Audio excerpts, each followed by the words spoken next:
for no reason. And it don't make no sense to be dumb for no reason. But I'm going to show you something. Because he said y'all shouldn't come out the house at night. So if you shouldn't come out the house at night, you shouldn't come out the house in the daytime either.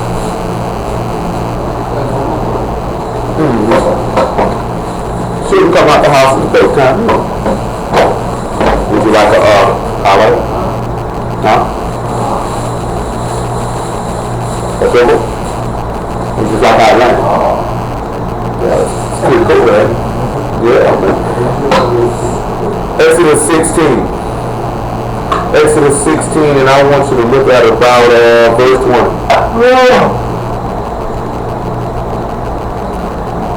Matter of fact, look about verse 15. Exodus 16 and 15. He said, when the children of Israel saw it, they said one to another, it is manna, for they wist not where it was. They wist not where it was. And Moses said unto them, this is the bread which I have given you to eat. This is the thing which I have commanded. Gather of every man according to his eating, the omer, for every man according to the number of your persons. Take ye every man for them which are in his tents. And the children of Israel did so, and gathered some more, some less. And when they did meet it with an omer, he that gathered much had nothing over, and he that gathered little had no lack. And they gathered everything of every man according to his eating. Moses said, let no man, Moses said, let no man leave it till the morning. Notwithstanding, they hearkened not unto Moses, but some of them left it until the morning, and it bred worms and stank, and Moses was wroth with them. They gathered every morning, every man according to his eating, when the sun waxed out, it melted. And it came to pass that on the 6th day, they gathered twice as much bread, 2 omers for one man. And all rulers of the congregation came.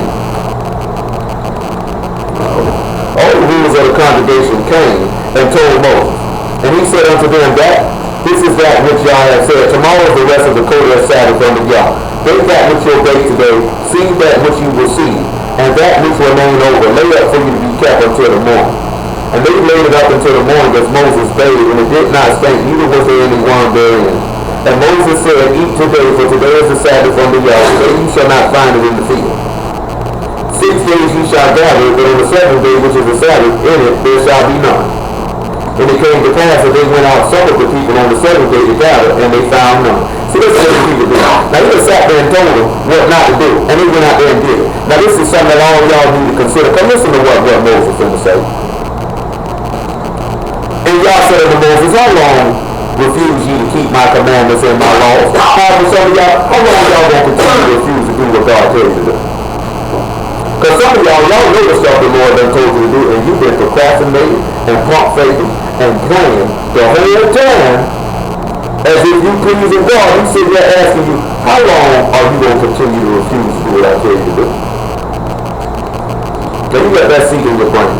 Now listen to what he said. See, for that Yah has given you the Sabbath, therefore he gave you 6 days of bread of 2 days. Abide ye every man in his place, and let no man go out of his place on the 7th day. So the people rested on the 7th day. This is why you see them Jewish people, that's why they say they don't even leave the house on the Sabbath. Now let's see something now. Look at Matthew 12. Let's see what the Lord did on the Sabbath. They say don't even leave out. He didn't tell you you shouldn't go out at night. He told them don't go nowhere. But let's see what's going on now. Matthew 12:1. Let's see what's going on now. Then we go to Leviticus chapter 23. He said at that time Yahshua went out on the Sabbath day. So Yahshua broke the law, then he's not in the house, is he? Is he in the house? The law just says don't go nowhere, did it? He said at that time Yahshua went on the Sabbath day through the corn, and the disciples were hungry and began to pluck the ears of corn and to eat. And when the Pharisees saw it, they said unto him, behold, thy disciples do that which is not lawful to do upon the Sabbath day. So now this is going back. So you can't get you no food and gather no food on the Sabbath. Look what he just sat back and said. Look at that. Exodus 16 one more time. Look what he said now. Look what he told us.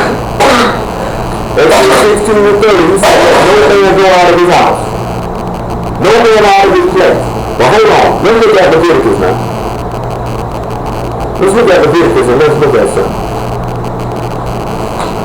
I said Leviticus chapter 6.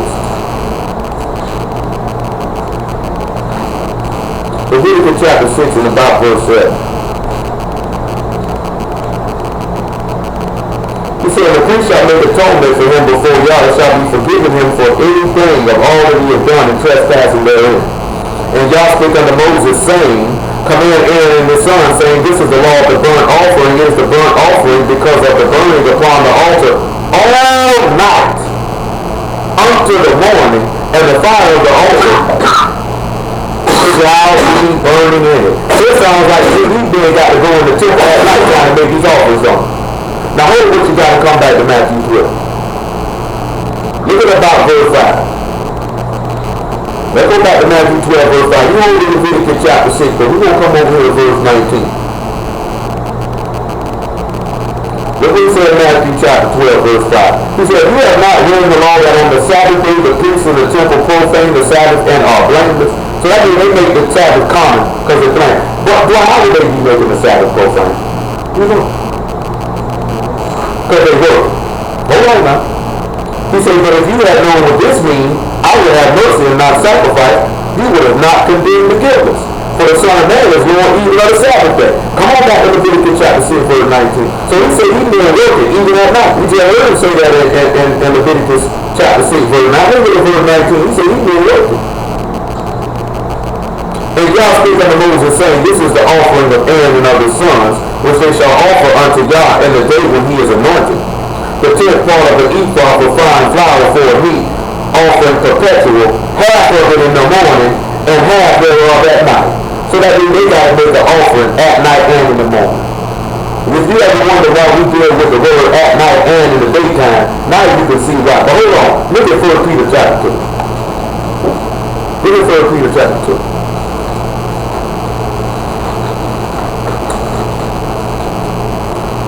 See, we got to do this here because it's a ignorant nigga. And I know some of y'all really done read some of that to y'all, and y'all would have seen I commented on, and you would have sat there and be like, man, maybe you read what you going on the Sabbath day and go to service at night time because you're stupid enough to listen to a retard.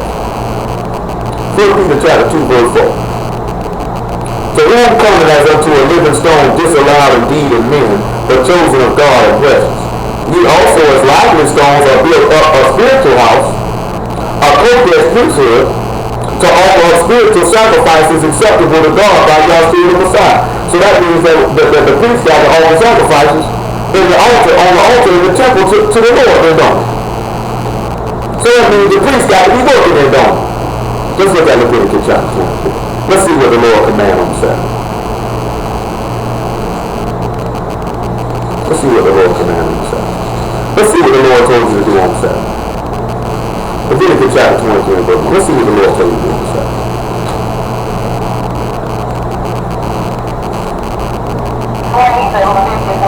23 and 1. Let's see what you got to do on the Sabbath. And Yah spake unto Moses, saying, speak unto the children of Israel, and say unto them concerning the feast of Yah, which ye shall proclaim to be Kodesh convocations, even these are my feasts. 6 days shall work be done, but the 7th day is the Sabbath of rest, a Kodesh convocation. You shall do no work therein. It is the Sabbath of Yah and all your dwellings. So this man said you got to have a set apart gathering, and he said the priest got to work at night and in the daytime. Now it would make quite sense that they would do this in the daytime one, and at nighttime. I want to show y'all something. Come over here to Luke chapter 2 verse 8. I just want y'all to see something.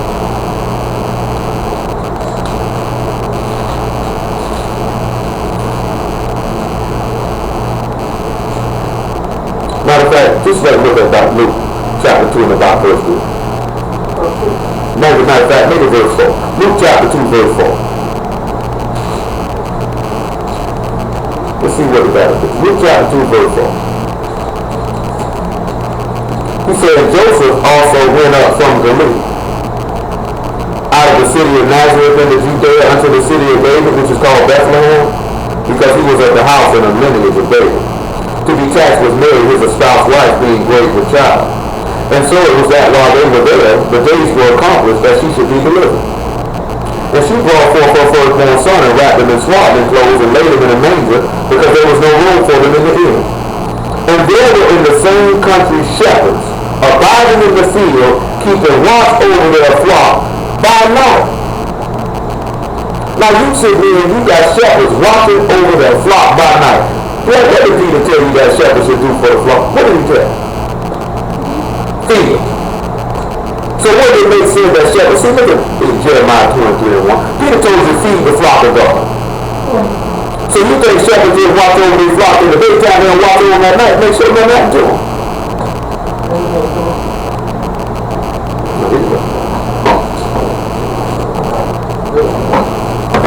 What y'all think about that, brother? What you think about that, Bill? Billy?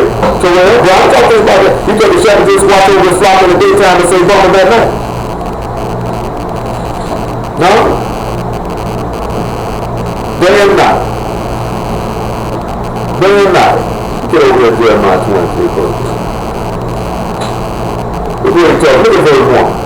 He said, woe be unto you pastors that destroy and scatter the sheep of my pasture, saith y'all. That's why Yahshua said, he that gathers with me and with me, but he that scatters, scatters abroad. That would be false pastor doing. That's what that nigga who trying to, y'all heard that what he trying to do. He trying to scatter God's people. He said, to scatter the sheep of my pasture, saith y'all. Therefore, thus saith y'all, God of Israel, against the pastors that feed my people, you have scattered my flock and driven them away and have not visited them. But behold, I will visit upon you the evil of your doing, saith Yah. So don't you know when we sit back and we gather on your word at night time and in the daytime, don't that mean we visiting you? That means God visiting you with a word. I sit back beyond with you. How y'all sit back and think if we just say when the sun went down, you just idle on the Sabbath all the way to 2 o'clock in the afternoon?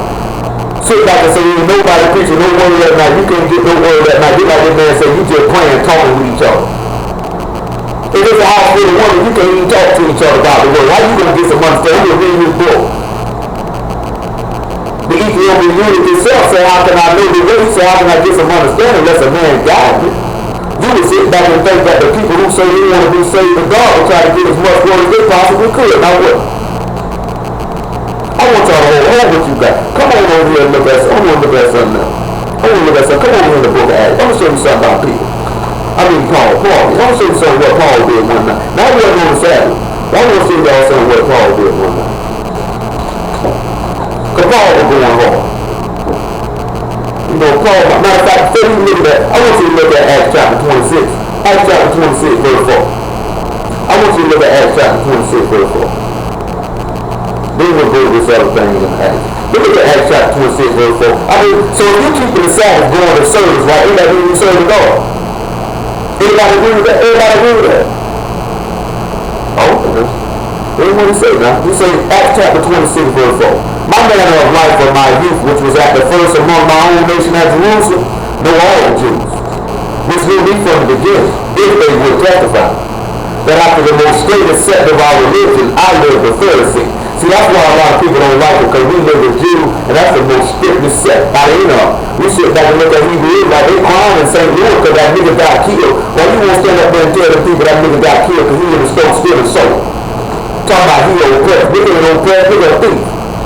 Then the man sit there and tell you, obey the powers that be, that when you resist the powers that be, you bring damnation to yourself. Y'all hold on one second. What type of sense that make? Who say in good judgment that nigga ought to die? Who agree with that? Y'all can raise your hand if you want. You agree with that? No? We'll sit back and look at it. Look what else he said. And now I'm stand, and I'm judged for the hope of the promise made unto God unto our fathers. And listen to what he said. Under which promise our 12 tribes instantly serving God day and night. Day and night. Hope to come. For which hope sake, King Agrippa, I'm accused of a Jew. So you mean to tell me when we gather up at night time to hear the word, ain't we serving God? That man said we do this day and night. Day and night. Hold what you got. Come on over here to Luke chapter 2. Look at somebody else who serve God day and night. That was wrong with these niggas. They don't even want to serve God when it's convenient for them. Trying to be like, oh, if you preaching that night time, you got to be a devil because that's darkness. Ain't no light out there. Man, put a lesser light out there. Put the moon out there. These niggas talking about Shabbat moon service. Who out here worshiping the moon? Nobody gathered up worshiping no moon. You retarded nigga. Luke chapter 2, verse 36. He He said, there was one Anna, a prophetess, the daughter of Phanuel of the tribe of Asher. She was of great age and lived with her husband 7 years from her virginity. She was a widow of about 4 years, which departed not from the temple, but served God with fastings and prayers night and day. So you have to sit back and look at it. We're supposed to be serving God night and day. Hold on, y'all. Coming on the Sabbath, you think so we on the Sabbath, we only going to serve God in the daytime? What type of sense does that make?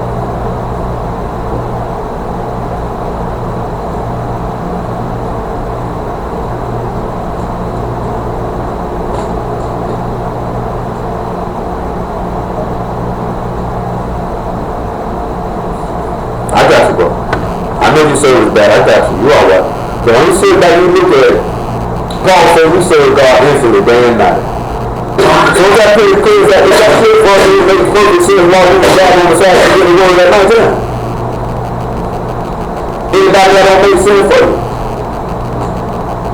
Because if it don't make sense for you, you're a dangerous nigga. I can tell you the truth, man. Come on back over here. I want to show you something that Paul did. I think this in back Acts chapter 18. You find that here, but all that I do is fell through the roof. It's been a while since I remember that chapter where brother fell through the roof.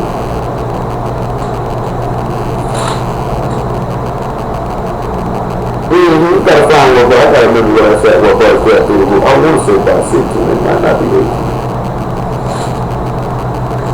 That story always wild to me. Paul was getting it in. They in the house, they like this here, man. We going all night. See, you got a love for the word, that ain't gonna bother you. See, you ain't got no love for no word, you gonna be like this here. You ain't gonna try to sit up like this here trying to hear no word. You don't want to hear no word, because you don't even care about it. All you got to say, when can I go? I don't want to hear all of this. I don't want to know all of this. You know what I'm saying? Maybe you don't want to know, because you ain't God anyway. It ain't for you to know. I can't remember where it's at, man. It's sticking in my mind where it's at. That Lord when he bring it back to mind. But we had to deal with that off the rip. I hope that would make that easy for y'all to understand. That's why we got up on the Sabbath. Don't let these people tell you can't get no word at night time. So if they tell you can't leave the house at night time, you can't leave it in the daytime, then keep eating it. We didn't make no, huh? 13, Acts 13. I appreciate you, bro.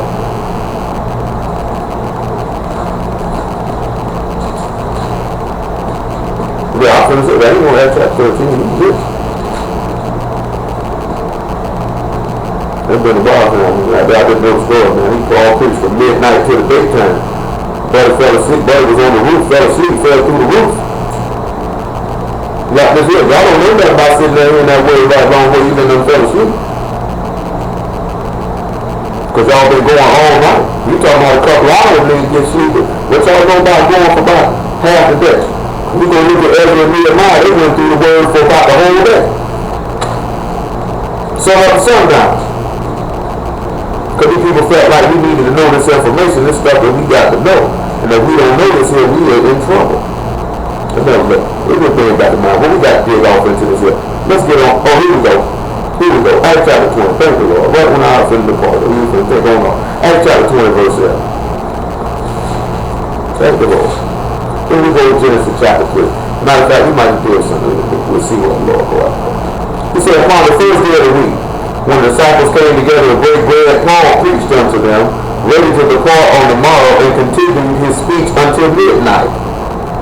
And there were many lights in the upper chamber, and they were gathered together, and there sat in a window a certain young man, named Eutychus. Being fallen into a deep sleep, as Paul was long preaching, he sat down to sleep and fell down into the third altar and was taken up dead. And Paul went down and fell on him and embraced him, and trouble not yourself, for his life is in it. And when he therefore was come up again and had broken bread and eaten and talked a long while, even till the break of the day, so he departed. So he's been sitting back, and you gotta understand, if this is upon the first day of the week, that means the Sabbath ended, they were still going. Hold on, look at Luke chapter 24. Let's see if the Lord sat down and broke bread with these people at night time to feed them the world. Because this man was just stuck on when y'all see what did it on the Sabbath. You gotta sit back and look at it too. Don't sit back and tell nobody they can't get no word. Let's see what the Lord did here in Luke chapter 24, giving people the word at night time. About verse 29. Make it 28. Matter of fact, 20 says.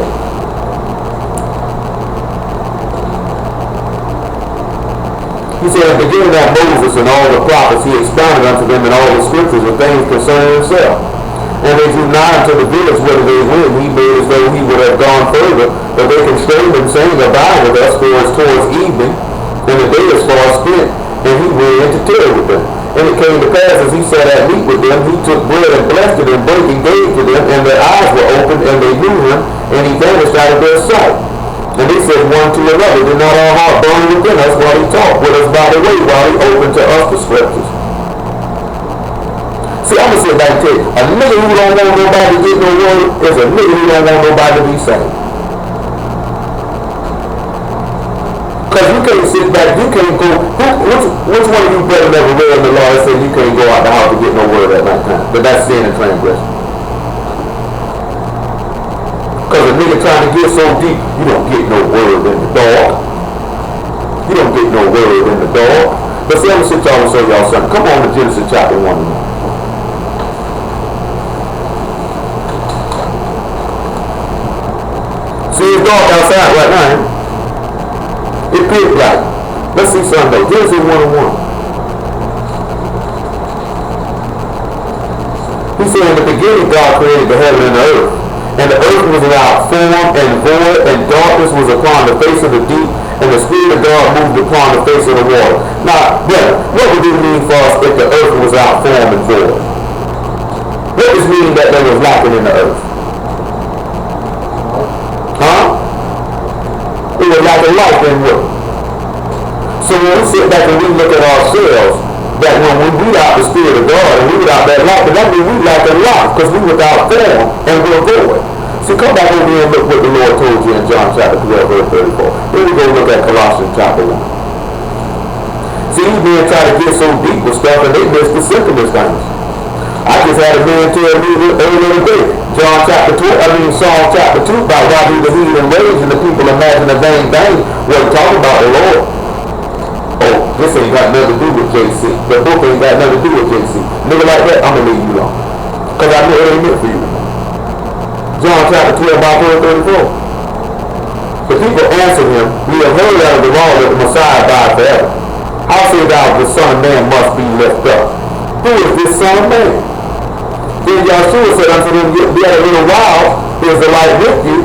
Walk while you have the light, lest darkness come upon you. For he that walk in darkness know not whither he go. While you have light, believe in the light, that you may be children of the light. These niggas so dumb. But they take because it's dark outside you eat. You know what I'm talking about? When he was trying to tell you, when you walking in the word, you can see where you're going. He said to the law and to the testimony. If they speak not according to this word, it's because there is no light in them. If they're not speaking according to this word, that means they're without form and they void. They're called to Lord. If they're not speaking according to the word, that means they're without form and they void. Y'all hold on one second. This on, yeah. What are you doing with it?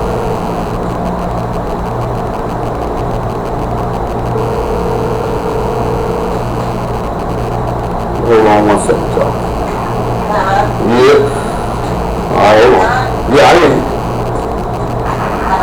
You hear me? Yeah, I hear you.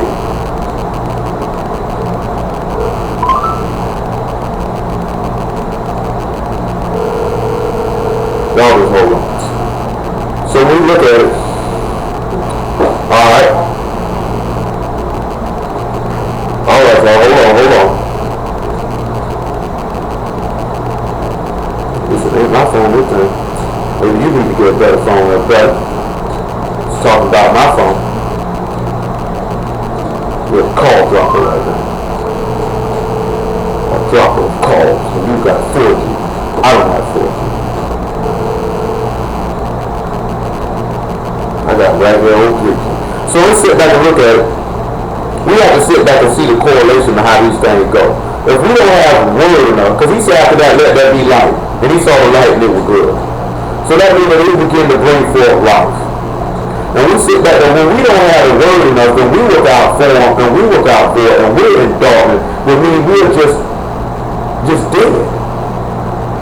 And this is why a simplistic man such as this will say, oh, what type of man of the Lord teach us at nighttime?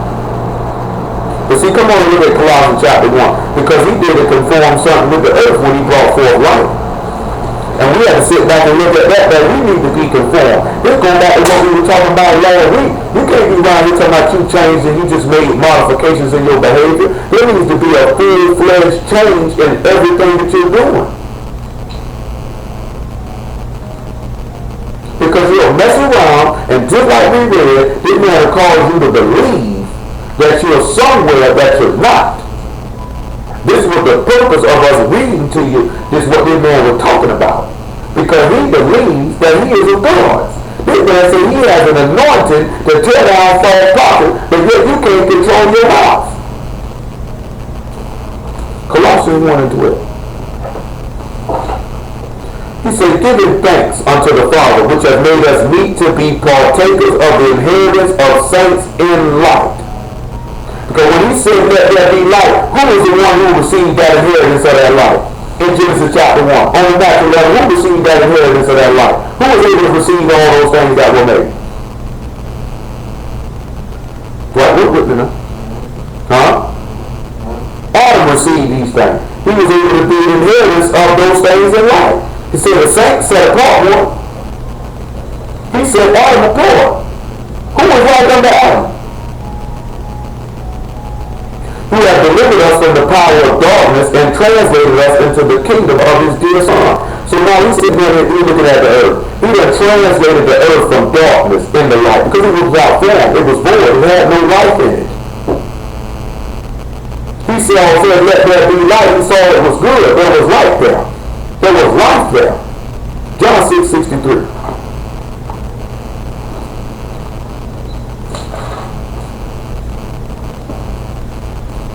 Because remember it said the Spirit of God moved upon the waters to bring forth the life. John 6:63. Listen to what he tells you now. It is the Spirit that quickeneth. It's the Spirit that made alive. It was the Spirit of God moving upon the face of the waters that brought forth the life, that brought forth life. The flesh profit nothing. The words that I speak unto you, they are spirit and they are life. That's why some of y'all haven't been converted and you having trouble being converted because you still trying to lean on the flesh. You still void without form and you dark. You still without form and void and you still in darkness because you haven't realized this stuff didn't profit anything. There was no gain till the Spirit of God moved on. Then there was gain. Then there was profit. Then there was life. He said it's the Spirit that made alive. What brought forth life in Genesis chapter 1 and 2? The Spirit. The Ruach HaKodesh moved and there was life. So now we sit back and look at it. When we without the word, we're without form, we are in darkness. 1 Thessalonians chapter 5. See, these niggas thinking because it's dark outside that we out here trying to run around and do evil. But see, but what is light doing darkness? It illuminates. That's what it do. 1 Thessalonians chapter 5, verse 4. He said, that ye, brethren, are not in darkness, that day should overtake you as a thief. You are the children of the light and the children of the day. We are not of the night nor of darkness. So we know that darkness is symbolizing sin, which is symbolizing death. So we're not a part of that. We those who are born or let there be light. We children of the light.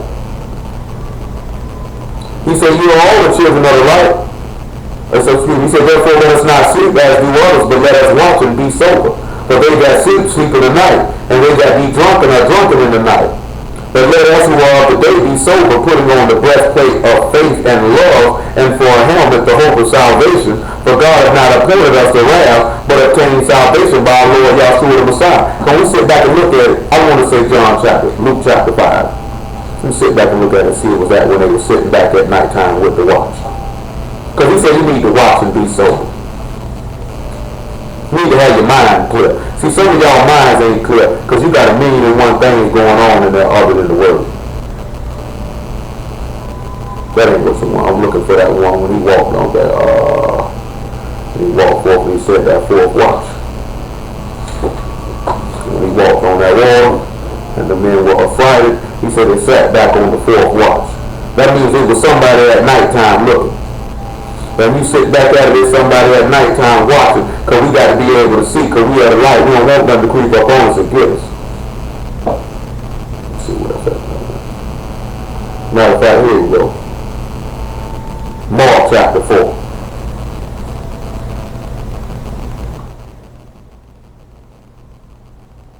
Mark chapter 4, about verse 33.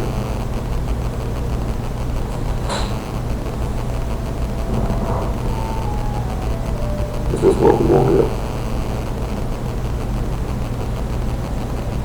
Now that ain't what we want. We look and see if that's what I want in Luke. Where he said he sat back and he just was reading this earlier today with that fourth watch. And we came on through this wall. Because there's a reason for that. What Paul said, that's why the Lord told you to watch. We just talked about this last week. That a lot of y'all don't watch. And that's why the enemy is able to creep up on you. And if you ain't watching, that's how you're going to get got when the Lord comes by. Praise the Lord. Luke chapter 8.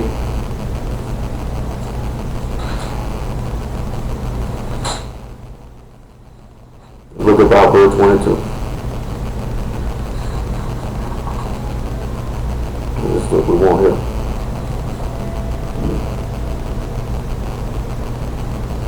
Now, we'll bring something to your memory, see if you remember what is written there. Now it came to pass on a certain day that he went into a ship with his disciples, and he said unto them, Let us go over to the other side of the lake, and they longest for him. But as they sailed, he fell asleep. And there came down a storm of wind on the lake, and they were filled with water and were in jeopardy. And they came to him and awoke him, saying, Master, Master, we perish. Then he arose and rebuked the wind and the raging of the water, and they ceased, and there was a calm. And he said unto them, Where is your faith? And they being afraid wondered, saying one to another, What manner of man is this? For he commanded even the winds of the water, and they obey him. Brother, you remember where that come from? Huh? Not that Jonah's good. Jonah's good. That's not a bad one. Matter of fact, let's go look at it. That ain't what we had in mind, but praise the Lord. We got to put up on this sharp every day. Come on over to Jonah chapter 2 and let's see that better. I'm going to get sharp every day. Boy, what I'm talking about? Praise the Lord. He took me straight on to it. Jonah chapter 1.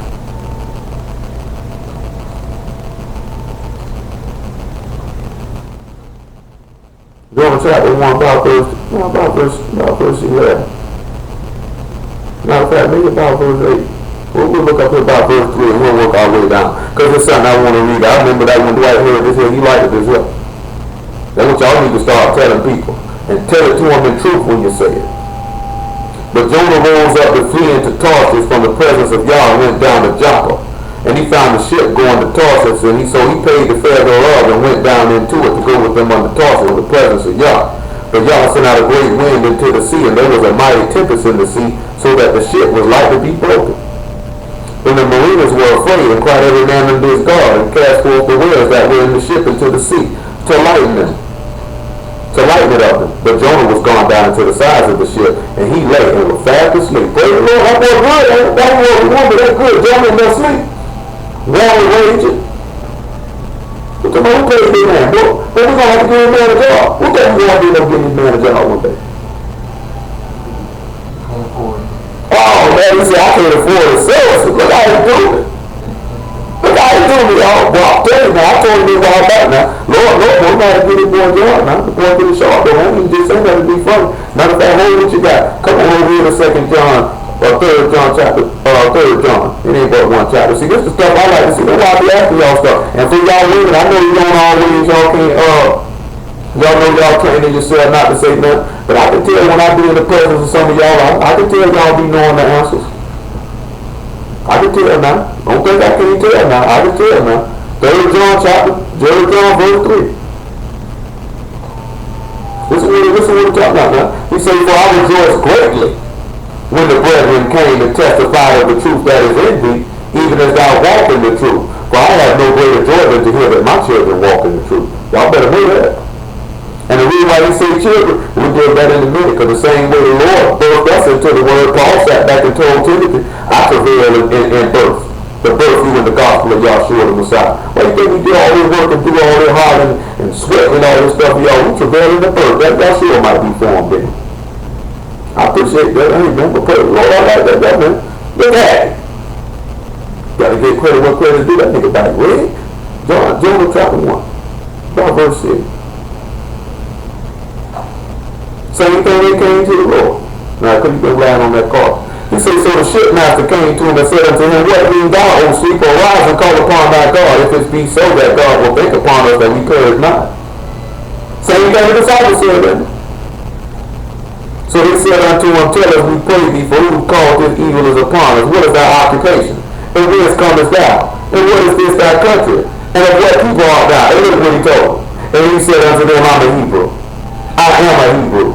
And I fear Yah, the God of heaven, which has made the sea and the dry land. Huh? I want y'all to tell these people so much about what you is, what you doing. Nigga, I'm a Hebrew. I fear God. Yah, the God of heaven and earth. Hold on, y'all. Who made the sea and the dry land? Huh? How many of y'all sit back and tell somebody that? No, you'll get back after a while. You gotta sit and tell people that type of stuff. Look what he said in verse 10. The women men were exceedingly afraid and said unto him, why hast thou done this? For the men knew that he fled from the presence of Yah, because he had told them. They said unto him, what shall we do unto thee, that the sea may be calm unto us? For the sea was wrought and was tempestuous. He said, take me up and cast me forth into the sea, so shall the sea be calm unto you. For I know that for my sake this great tempest is upon you. Nevertheless, the men rowed hard to bring it to the land, but they could not, for the sea was wrought and tempestuous against it. Wherefore they cried unto Yah and said, we beseech thee, O Yah, we beseech thee, let us not perish for this man's life, and lay man upon us innocent blood, for thou, O Yah, has done as it pleased thee. That's why some of y'all can't get right, because y'all don't realize God do stuff as it pleased him. And y'all get upset when the Lord directs stuff that don't go the way that y'all wanted to go. Because some of y'all just some selfish niggas. You sit back and you act just like our little children act, as if God cares what you want. See, your will should be dictated. You should want what God wants. But some of y'all don't want what God wants. You want what you want, then you want to try to pretend that what you want is what God wants. And we're going to make a fool out of you. He said, so we took up Jonah and cast him forth in the sea, and the sea ceased from raging. You sit back and look at it. It was a tempestuous sea, but let me show you what we had in mind. But I thank the Lord, though. I wouldn't say iron sharpen iron. Now, that's a beautiful thing. I can see that, though. You know what God did? He did good. He did good. Today we can say that for sure. That's your verse. Psalm 89, about verse 6.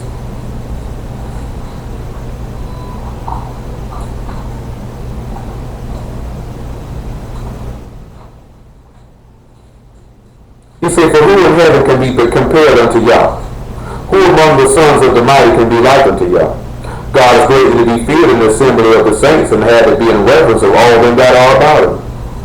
O Yah, God of hosts, who is strong like unto thee, or to thy faithfulness round about thee. Thou rule the raging sea, and when the waves thereof rise, thou still them. When he sat back and he told that sea to be still, and they said, who is this here that can cause the seas to obey him? Here's what he showed them. What y'all think he showed them? What you said here? He showed them he was God. Who else going to have power over the seas but God? Let's see, hold on. Go back to Genesis chapter 1. Let's see who else had power over.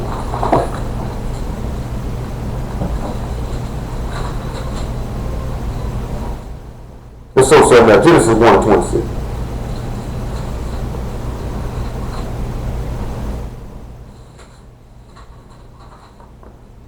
So something up now.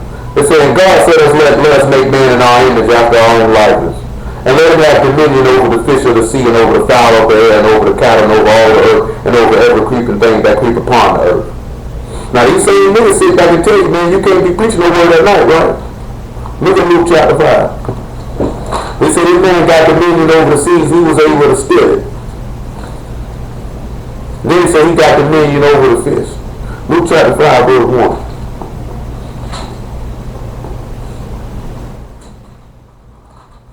Chapter 5, verse 1. And we still ain't even delved into the crux of what we got now. We got something, Lord willing, to come on the path. He said, it came to pass that as the people pressed upon him to hear the word of God, he stood by the lake of Gennesaret. So I'm going to tell you something. That's why that nigga got mad. Did y'all catch that part? He said, I'm going to destroy you till you have not one more member to be misled. hold what you got. Come on to Acts chapter 5. I referenced to y'all earlier. I'm going to read it to you. Hold on one second. Some of y'all, this ain't no new information. It ain't like you never heard it before.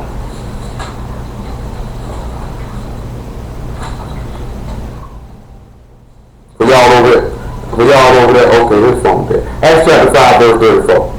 Acts chapter 5, verse 34, gentlemen. Acts chapter 5, verse 34, young man.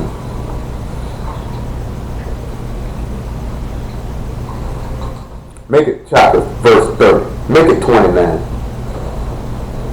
Acts chapter 5, verse 29. Listen what this man tell you people. Then Peter and the other apostles answered and said, we ought to obey God rather than men. See, we ought to obey God rather than a man, and talking about we shouldn't get no word on the Sabbath. Because if we get a word on the Sabbath, then who's directing us to do it? Look, mother, then we just only used to go on a day time. Do you remember why we go twice a day now?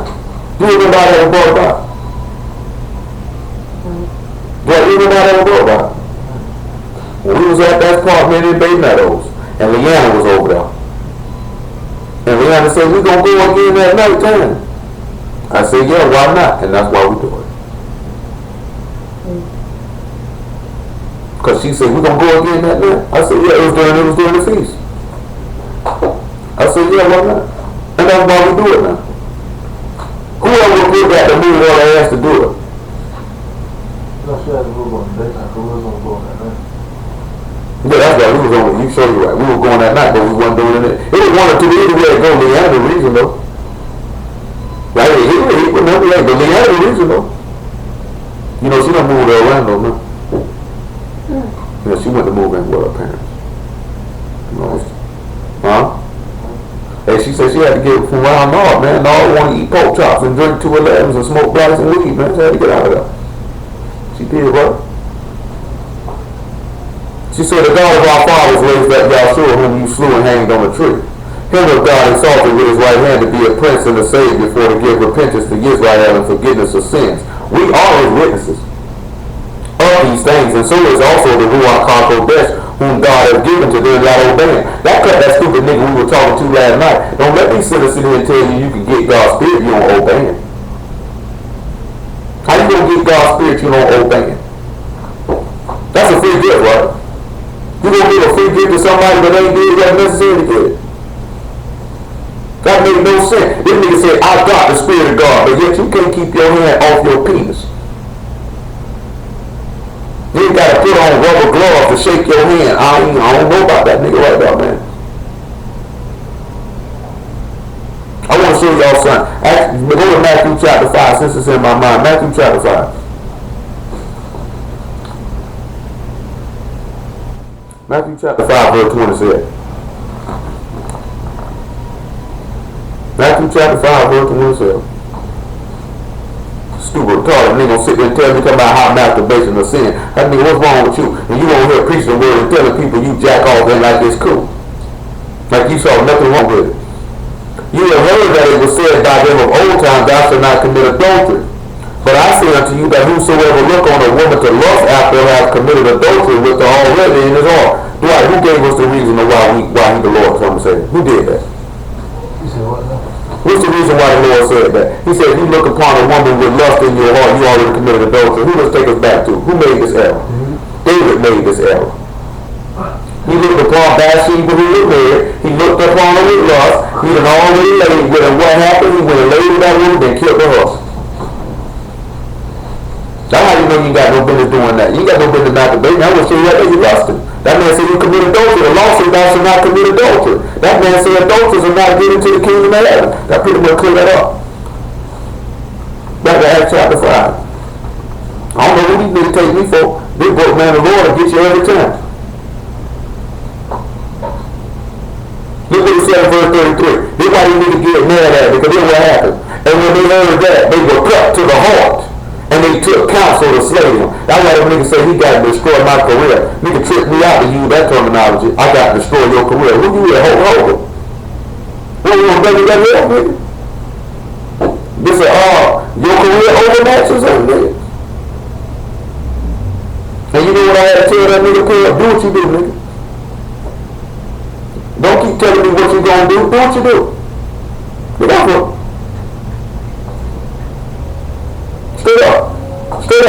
from the South. He said he from Detroit. You know they don't play in Detroit. Then he went to Louisiana. Nigga, my mama's whole side of his family from Louisiana. Niggas don't play from Louisiana. You know how crazy them niggas is in New Orleans and in the Bayou and all them areas. Them niggas crazy. And this nigga's in L.A. and Killer Cali.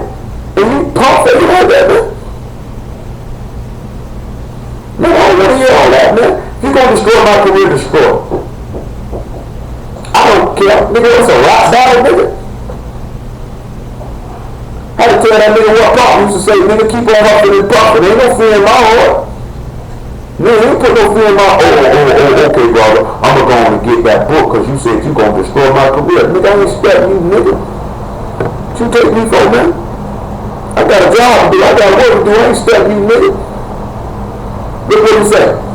Then there stood up one in the council, a Pharisee named Gamaliel, a doctor of the law, had a reputation among all the people, commanded to put the apostles forth a little space. And he said unto them, ye men of Israel, take heed to yourselves what you intend to do as touching these men. Look what Gamaliel will tell them. For before these days rose up Theophilus, boasting himself to be somebody, to whom a number of men, about 400, joined themselves, who were slain, and all as many as obeyed him were scattered and brought to naught. Hold on. Hold on, y'all. I got you, bro. Look what he said now. He said this man stood up and boasted himself. We in Acts chapter 5, verse 36, but he boasted himself as if he was somebody. God brought him to nothing and scattered his flock. After this man rose up Judas of Galilee in these days of the taxing, and drew away much people after him. He also perished.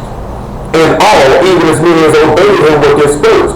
This is what he said. And now I say unto you, refrain from these men and let them alone. For if this counsel or this word be of men, it will come to naught. But if it be of God, you cannot overthrow it, lest happily you be found even to fight against God. That's what I told that nigga too. I said, nigga, if what I'm doing is of a man, of me, it'll be brought to nothing. But if it be of God, that's when you fight. You not fighting me, you fighting God. John chapter 7, verse 16. This is y'all learned before, just so to make it short. This just to make it clear. Cause I want to be known. I want to know how many of y'all think this work we doing is of man. Because if you think it's of man and you sit here listening to it, you ought to go to hell for being stupid.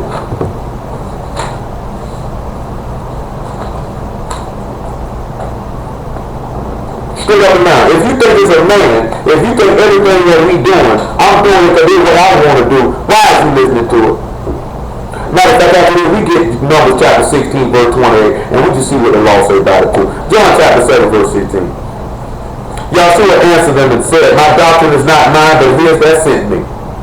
If any man will do his will, he shall know of the doctrine, whether it be of God or whether I speak of myself. How many of y'all been doing this man will? Do y'all know this, that what we preaching, is it of God or do I speak of myself? Am I speaking of Dwayne Bonton or is this of God? Somebody please tell me. He that speak of himself seek his own glory. But he that seek his glory that sent him, the same is true, and no unrighteousness is in it. Numbers 16 and 28. I can't stand those dumb niggas. Dumb niggas get slaughtered on sight. We give a dumb a little bit of space, but then after a while, we gotta leave you alone. I had some fun mocking you and making fun of you for a little bit. Then after that, I got to go my way. Because you ain't gonna do nothing around getting that headache. And I don't take aspirin, so I can't be walking around with no headache. Number 16 and 28. Let's see what Moses told these people. And Moses said, hereby ye shall know that Yah hath sent me to do all these works, for I have not done them of my own mind. So that's what y'all gonna sit back after a while. You gonna know y'all sent me to do this here. Same way Yahshua told him, man, if you do the will of God, you know the doctrine of mine if I speak of myself. I ain't did this at my own thought. That man said, my father's told me to speak, that's what I say. If Yahshua bid me to speak, that's what I say. When he bid me to preach, that's what I preach. When he bid me to teach, that's what I teach. So guess what? When he bid me to give judgment, the judgment is not a man, the judgment is God. Matter of fact, 2 Chronicles 19. I want y'all to know that, so y'all start understanding when I tell you stuff. Don't sit there thinking I'm telling you stuff, because that's how I feel. 2 Chronicles 19 and 4. You sit down here and think I'm talking because that's what I feel. I can sit there and tell you spiritually in a neutral, retarded state. When I say retarded, I mean lack of growth. I ain't even talking about retarded before, because you done thinking of retarded about, you know what I'm talking about, literally, like, you know, the little kids that got facial expressions and hair be bent up, got to get on the short bus. Sometimes retarded means lack of growth or receding. That means you basically declining. And Jehoshaphat dwelt at Jerusalem, and he went out again through the people from Beersheba to Mount Ephraim, and brought them back unto Yah, God of their father. That's what we here for, to bring you back to God. And he set judges in the land throughout all the fenced cities of Judah, city by city. And he said to the judges, take heed what you do, for ye judge not for man, but for Yah who is with you in judgment, in the judgment. Wherefore now, let the fear of Yah be upon you, take heed and do it, for there is no iniquity with Yah God, nor respect the persons, nor taking a gift. So please don't think you could give me something to get me to tell you what you want to hear, and it surely don't matter which one of y'all it is, because we don't do the judgment for man, we do it for God. So if I tell you something, that would be a God. What do you think that is? You think I can tell you something to tell it to you, because that's how I feel. Now it's different when you're talking about playing basketball and I'm messing with you. You know what I'm talking about? I know difference. Most of them are little different. That's the difference. See, a lot of y'all don't know the difference of when I'm talking and when the Lord talks. After a while, some of y'all have been with me long enough, you should know the difference. If you still ain't figured out the difference, that means it's a problem. Only people on this line, truth be told, let me look and check and see. Only people on this line that should sit here and should not know the difference is Lacey, Terrell, and Brian. And they didn't know what Lacey and Terrell, they might already be able to figure it out by now in short space of time. The rest of y'all should know by now. I'm talking about Ben should know, Pierre should know, Cameron should know, Nicole should know, Brittany should know, Mouth should know, Glove should know. Dwight Bucket and my mama, all y'all should know. Even Catherine, she should know. You should know when I'm talking, when the Lord talks. It's a difference. You know, you can tell it's a stark difference, ain't it, boy? Stark difference. You know, I keep the bobo and play, but my voice don't make that loud when I talk. Everybody who knows me know, man, I can't hear what you're saying. Nigga, you mother do the talk, I can't hear you. Huh? It's not so saying, it's not that loud. Yeah, you know, I'm up before we had to do some yelling. No, I'm talking about the voice you got on. You ain't that little moment that you used to be. Yeah, I noticed I ain't just mumbling this much. What you say there? Yeah.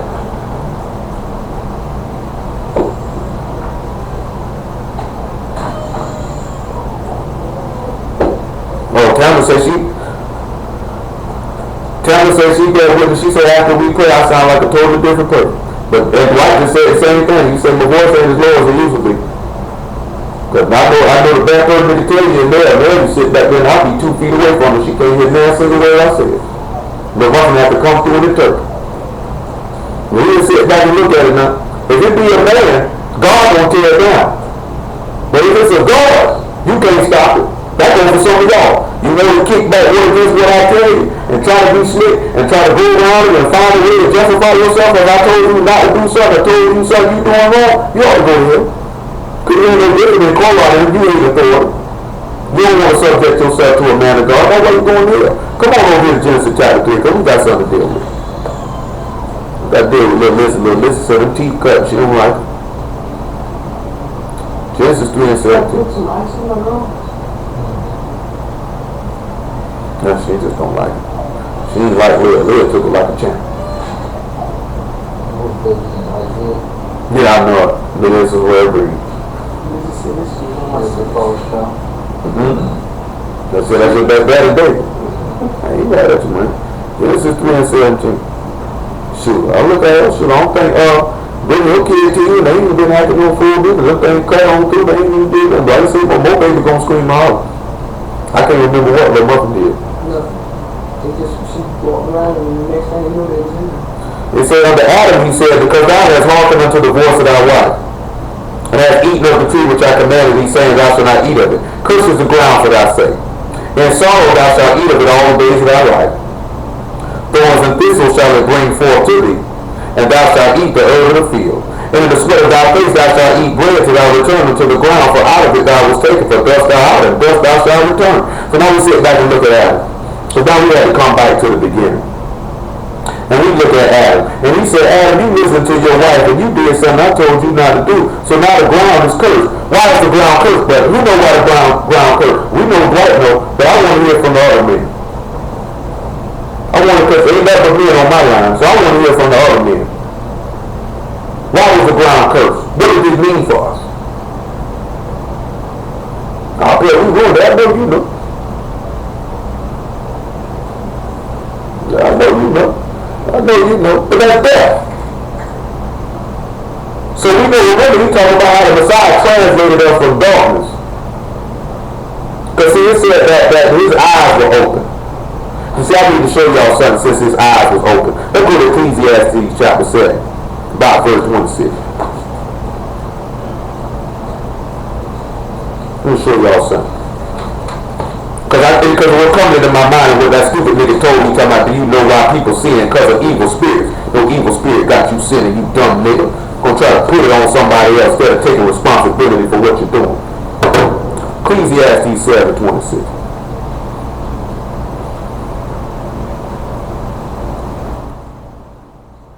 Listen what he tells you. And I find more bitter than death the woman, whose heart is snares and nets, and her hands as bands. Whoso please God shall escape from her, but the sinner shall be taken by her. Now what did it mean for? He said he found more bitter than death. That means if you got some bitterness, that means you're a little sorrowing. But bitterness will grieve you. This man said he found more bitter than death the woman, her heart snares and nets, and her hands as bands. But whoso please God escape from her. How can her heart be as snares and nets and bands? Come on, like what witness? You hit me one already today. Can you give another? How is this woman's heart says snares and nets in her hand band, but he that please God escape from her, but the sinner gonna be taken by? That's the double home. No, good choice, but not what we're looking for. Not a bad choice though. But that ain't what we're looking for. That's not a bad choice now. I ain't being funny now. I ain't being funny now. I ain't being funny now. That's good. He said Babylon on that one there. That's good though. That's good though. I'm glad you said that, because now we got to tie it in two ways. Now we got to tie it in two. That's what I'm talking about. Look at it, boy. Look at it, y'all real. Look at it. You ain't got to show it with your bow tie on. You could have copped it. No? Do you pop a bow tie when you do that? I mean, neither. I can't, hey, man, each his own. I can do a tie, I can't do no bow tie. Hey, I hear you. That's only bow tie with bow ties acceptable is with a tuxedo, in my opinion. And I'm not a tuxedo wearing type of guy. But now let's look about how this woman is snares and nets in her hand bands. Matter of fact, come on over here to Isaiah chapter 22. We still got to deal with Isaiah chapter 22. Maybe we'll finish it in the daytime portion of the Sabbath. Maybe we won't. God knows. Isaiah chapter 22, about verse 16. There's still a lot of stuff we got to deal with in Isaiah chapter 22 that we didn't get to finish last week. We're just trying to get some understanding. Matter of fact, thank the Lord. Back me up. Matter of fact, will I do this? Will I deal with it now? I ain't going to deal with that now. We'll stay right here in about verse 15. Verse 15. I ain't going to touch verse 14 yet. Lord, we'll say that later. He said, thus saith Yah God of hosts, go get thee unto this treasure, even unto Shechem, which is over the house, and say, what hast thou here? Whom hast thou here? That thou hast hewed thee out of sepulchre here, as he that hewed him out of sepulchre on high, and gave him a habitation for himself in a rock. Behold, Yah will carry thee away with a mighty captivity, and will surely cover thee. Huh? What do you think about? See what I'm talking about? But keep on, we're there with it now. He said he will surely revive and toss thee like a ball into a large country. There thou shalt die. There the chariots of thy glory shall be the shame of thy Lord's house. And I will drive thee from thy station, and from thy state shall he pull thee down. Now when you hear this about this sepulchre being hewed out and gave a habitation for himself in a rock, there's two things that you should look at about giving him a habitation for himself in a rock. And also a sepulchre on high. Who hewed him out of sepulchre? As he that hewed him out of sepulchre on high. Because you know a sepulcher would be a grave. And what do people do in a grave? What do people do in a grave? They rest. So let's see about him hewing out a sepulcher. Let's go over here to Matthew chapter 28. Then we got to deal with carrying them away with a mighty captivity. He'll surely cover it. What come to mind with a mighty captivity and them surely cover? Is that not that great multitude that came out with the Lord to cover? To take it in hands and bands?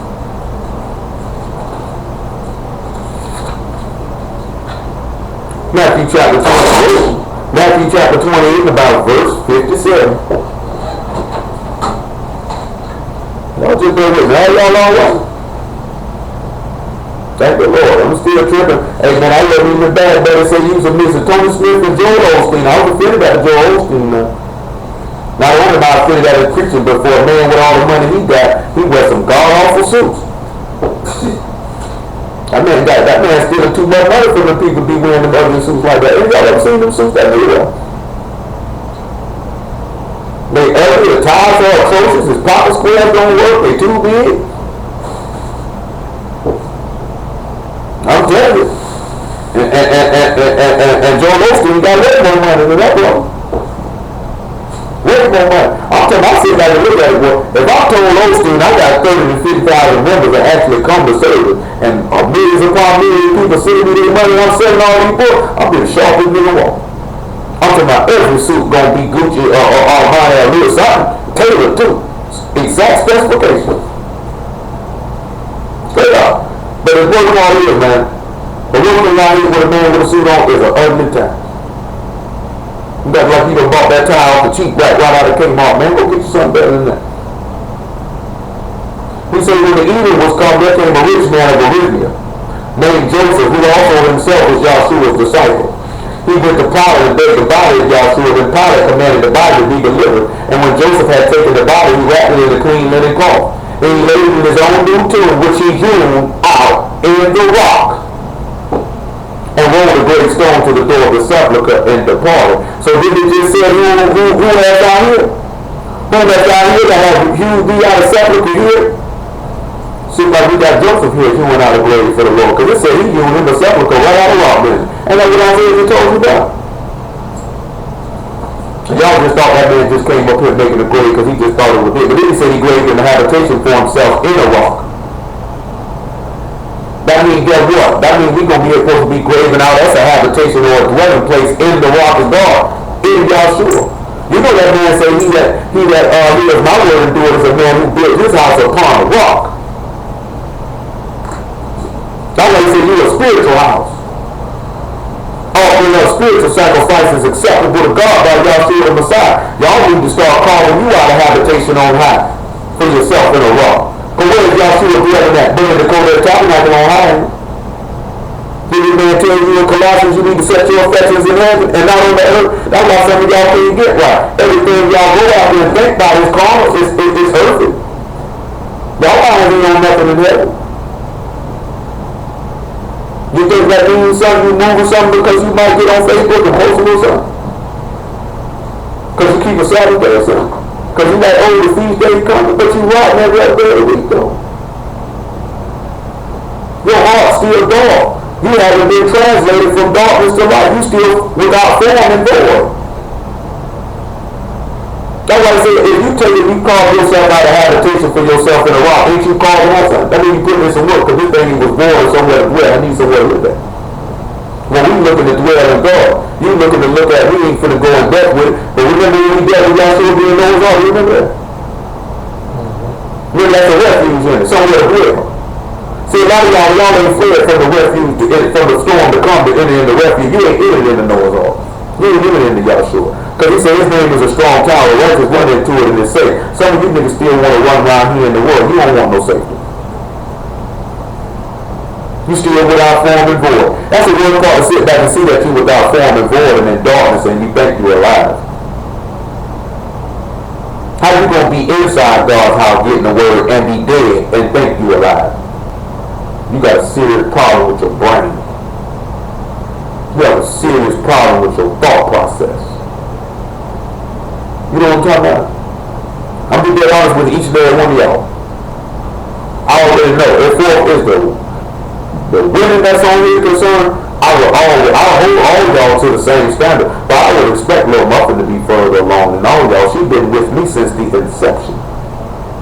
You know what I'm talking about? Is that a fair thing to say? What do you say? She's been with me since the inception.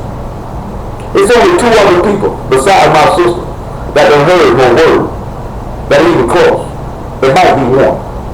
Because her and Mel might be on the same level. It's only one other person may have heard as much or more than she heard. And I'm talking about that's even with all the stuff we've been dealing with since we've been doing these services twice a week. That's just how much information I was giving to one person. Y'all had no idea. That was just how much information I was giving to one person. Just one person. As far as the men concerned, of course, we can be told, I'm going to expect Pell to be further along than all y'all. Then after Pell, it's going to be what? Because it's been for longer. And Pell was in the word before I war. But thank the Lord, he was dealing with some damage, but the Lord saw fit, draw him out of there. You know what I'm talking about? He'll tell you, all of 2011, I was in his ear all the time. He can leave me alone, it's really crazy. You know what I'm talking about? I remember when he came down here and I was standing in San Marco when he came down with whoever that and sitting there down showing his stuff. He like, boy, I ain't never even heard that before.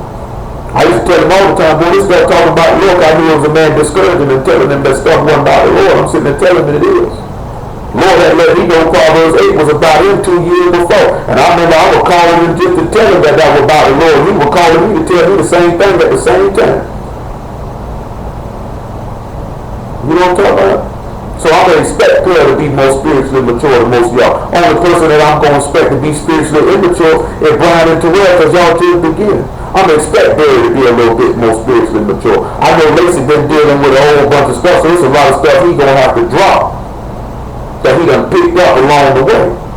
But see, y'all have to sit back and look at it. You should want somebody to expect you to do better than what you're doing. You should want somebody to not be settling you for you to be mediocre, but to push you to achieve the fullest potential which you're able to achieve. And all y'all are able to do the same thing I'm doing. And I ain't talking about a forward preaching the word, I'm talking about walking in the righteous obedience of faith. I ain't no better than none of y'all. I'm death and ashes just like the rest of y'all. I got to go see the grave just like the rest of y'all. I got to stand in front of this man just like the rest of y'all. But you got to have somebody pushing to say you can do it. You're able to accomplish more than what you can. Only person that can really relate to it is if you ain't never played no sport. I know Dwight can. That's what good coaches do. They get the best out of the player. They maximize your abilities. Some of y'all don't like to be put because you like to be mediocre. You like to be average. You like to do just enough to get by. That's why you ain't never accomplished nothing. You never accomplished nothing. Because your standards is too low. Your goals are too low. Your own view of yourself is too low. You don't believe you can accomplish nothing. And a lot of reasons why you can't believe you can accomplish nothing because some of y'all scared of success. You're scared because you know you're not going to be able to handle it because your heart dog. But nevertheless, we're going back over here what we had to show how this woman hands his bands and necks. So we sit back and look at how this woman hands his bands and necks. What did Paul call Jerusalem, brethren? What did Paul call Jerusalem in Galatians for? What did he say, God?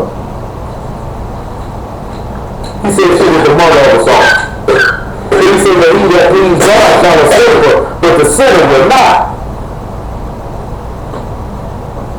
But the sinner will not. Did not the Lord is faithful? Lord is faithful, didn't it? He rose from the dead, didn't it? But a sinner ain't coming up. Not in peace anyway.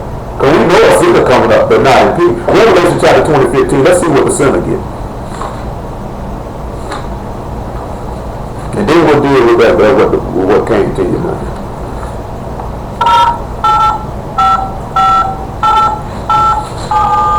Get Lil Mike now. I know there ain't nobody but Lil Mike. They say that's Big Mike, my bad.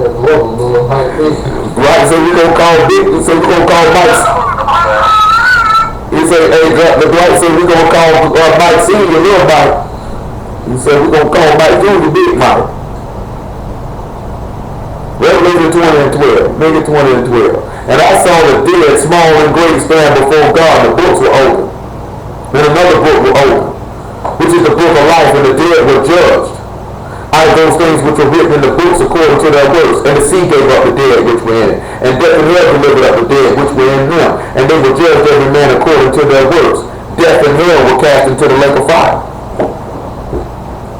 This is the second death. Whosoever was not found written in the book of life were cast into the lake of fire. So guess what? He said those that please God will escape, because he said blessed and kodesh is he that have part of the first resurrection, upon whom the second death have no power. Now let's look at that woman who horses and snares and nets in Revelation 17. And those that please God will escape. Revelation 17, verse 4. Chapter 17, the book of Revelation, verse 4. He said, but those that don't, but he said the sinner going to be taken by him. Matter of fact, think about, yeah, we good. We still holding Ecclesiastes chapter 7. Possibly go back to Isaiah chapter 22. Still holding Genesis chapter 3. We got to clean all this up, tie all this up, make it make sense somehow, somehow. And when the woman was arrayed in purple and scarlet color and decked with gold and precious stones, and pearls having a golden cup in her hand, full of abominations and filthiness of a fornication. And upon her head was a name written, Mystery Babylon, the Great. Mystery Babylon the Great, the mother of harlots, abominations of the earth. And I saw the woman drunken with the blood of the saints, and with the blood of the martyrs of Yahshua. And when I saw her, I wondered with great admiration. Now he sat back and looked at it. He saw this woman drunk with the blood of saints and those who had the testimony of Yahshua. Then we just deal with how these people would come and kill those who testify the true Messiah. See, I know for some of y'all, they put a little fear in your heart. They gonna kill us. Nigga, you gonna die anyway. One thing he was always told when we was in the street, and I even heard even though no good Martin Luther King said, he'll be a talk. If you ain't willing to die for something, what you living for? You got to have something that you willing to lay your life down for. It's something that's real than say about them Arabic dudes. You can't kill nothing that's ready to die. See, a lot of y'all can be killed because you ain't ready to die. That's why y'all can't even get the spirit, because you ain't even killed your flesh because you're not ready to die. Matter of fact, go over to Revelation chapter 3. That's why I say y'all can't get right. Revelation chapter 3 about verse 1. This is why some of y'all can't get right. And unto the angel of the assembly in Sardis, write, these things saith he that hath the seven spirits of God and the seven stars. I know thy works, that thou hast a name, and thou live and art dead. See that there? Now how some of y'all live. You live, but you dead, because you without form and blood. You ain't gone, you ain't got no life. See, I know you living, but nigga, you dead. Be watchful, and strengthen the things which remain that are ready to die, for I have not found thy works perfect before God. A lot of y'all still ain't ready to die. Some of the stuff y'all know y'all need to get rid of, you won't do it. If you want to write a little telling you, your works are not complete before God. If you know your works is not complete before God, and have other audacity to walk around here like you straight with it. But when you go down and you lay your head down to sleep that night, you know you're not right with God. You ain't fooling nobody but yourself. God is not mocked. Be not deceived. He that soweth to the flesh shall reap to the flesh corruption. You going to hell, and it don't even bother you. How can you sit here and know you walking contrary to the word? The man is seen fit to allow you to hear the word on a consistent basis. And you don't do, not only that, every last one of y'all know that not only do we have access to much information, whether it be our website or the way of y'all website, but then y'all know y'all can call and talk to me directly at your leisure, and you niggas still around here doing stuff you ain't got to do. Talking to the new people. This ain't even pertaining to none of y'all. I ain't talking to Terrell and Brian. I ain't talking to them. I'm talking to the rest of y'all. How you sit around here and know to do right and still do wrong? And then walk around here like you straight. Are you insane? Who do you think you fooling? Don't you know God in heaven and earth sitting on his throne laughing at you like, is this nigga serious? Nigga serious right now. Tighten up, man. Say no joke, say no game. He said, remember therefore how thou received and heard. See, that's what y'all ain't did. You don't remember how you received the word and how you heard the word. Hold fast and repent. If therefore thou shalt not watch, I will come unto thee as a thief, and thou shalt not know what hour I will come upon thee. That's why a lot of stuff happened to y'all. You wonder why it don't happen, because you weren't watching. Man told you to watch and pray, lest you enter into temptation, for the spirit is willing, the flesh is weak. So that's how a lot of y'all get caught up. Since you wasn't watching, the things you were lusting for, this is what we tell a buddy. He talking about, so you need to tell me you look at a woman you don't love? Absolutely not. It takes time to discipline your mind, but at the same time, if you know that you got a problem with lusting at women, nigga, turn your head. Y'all go back to me. You sit there and know, bro, oh, booty Jenny, you better drop your head, bro. You better walk and turn around and go the other way. Because if you can sit back and you find something that you believe attractive and you looking at it and don't nothing come across your mind, you might be a homosexual. Because if you like women, you can't sit there and stare at a woman too long and you'll be like this here, oh boy, they're going in and just going the other way now. You might let me go the other way, that don't make no sense. Look what else he telling. But that's what though. But thou hast a few names even in Sardis which have not defiled their garments. They shall walk with me in white, for they are worthy. There's some of y'all ain't defiled y'all garments either. And y'all gonna walk with the Lord because you worthy. There's some of y'all ain't defiled yourself. There's some of you that have. What you gonna do about it? You gonna split the thing that is to die? Come on back to Revelation 17. You gonna get rid of the thing, man? You gonna get your word perfect before God? Or you gonna keep on around here playing like you doing right before God? You know you ain't fooling nobody. The worst thing a nigga can do is sit around and lie to himself. That's a crazy nigga right there. Nigga sit around and lie to himself. Verse 7. And the angel said unto me, wherefore dost thou marvel? I will tell thee the mystery of the woman, and of the beast that carried her, which hath the 7 heads and 10 horns. The beast that thou saw was, and is not, and shall ascend out of the bottomless pit, and go into perdition. And they that dwell on the earth shall wonder. Look what he said. Those that dwell on the earth will wonder. Are you like I put that? Is that what I said? Okay, I just thought you trying to mock me. Because I take back what I said earlier now. I take it back so somebody else, maybe that guy. But hold on. He said, they that dwell on the earth shall wonder, whose names were not written in the book of life from the foundation of the world, when they behold the beast that was and is not and yet is. So you know what he said? Those that please God don't escape from this one. But the sinner shall be taken by her. You caught that? Did you catch that? What, did you catch that? No?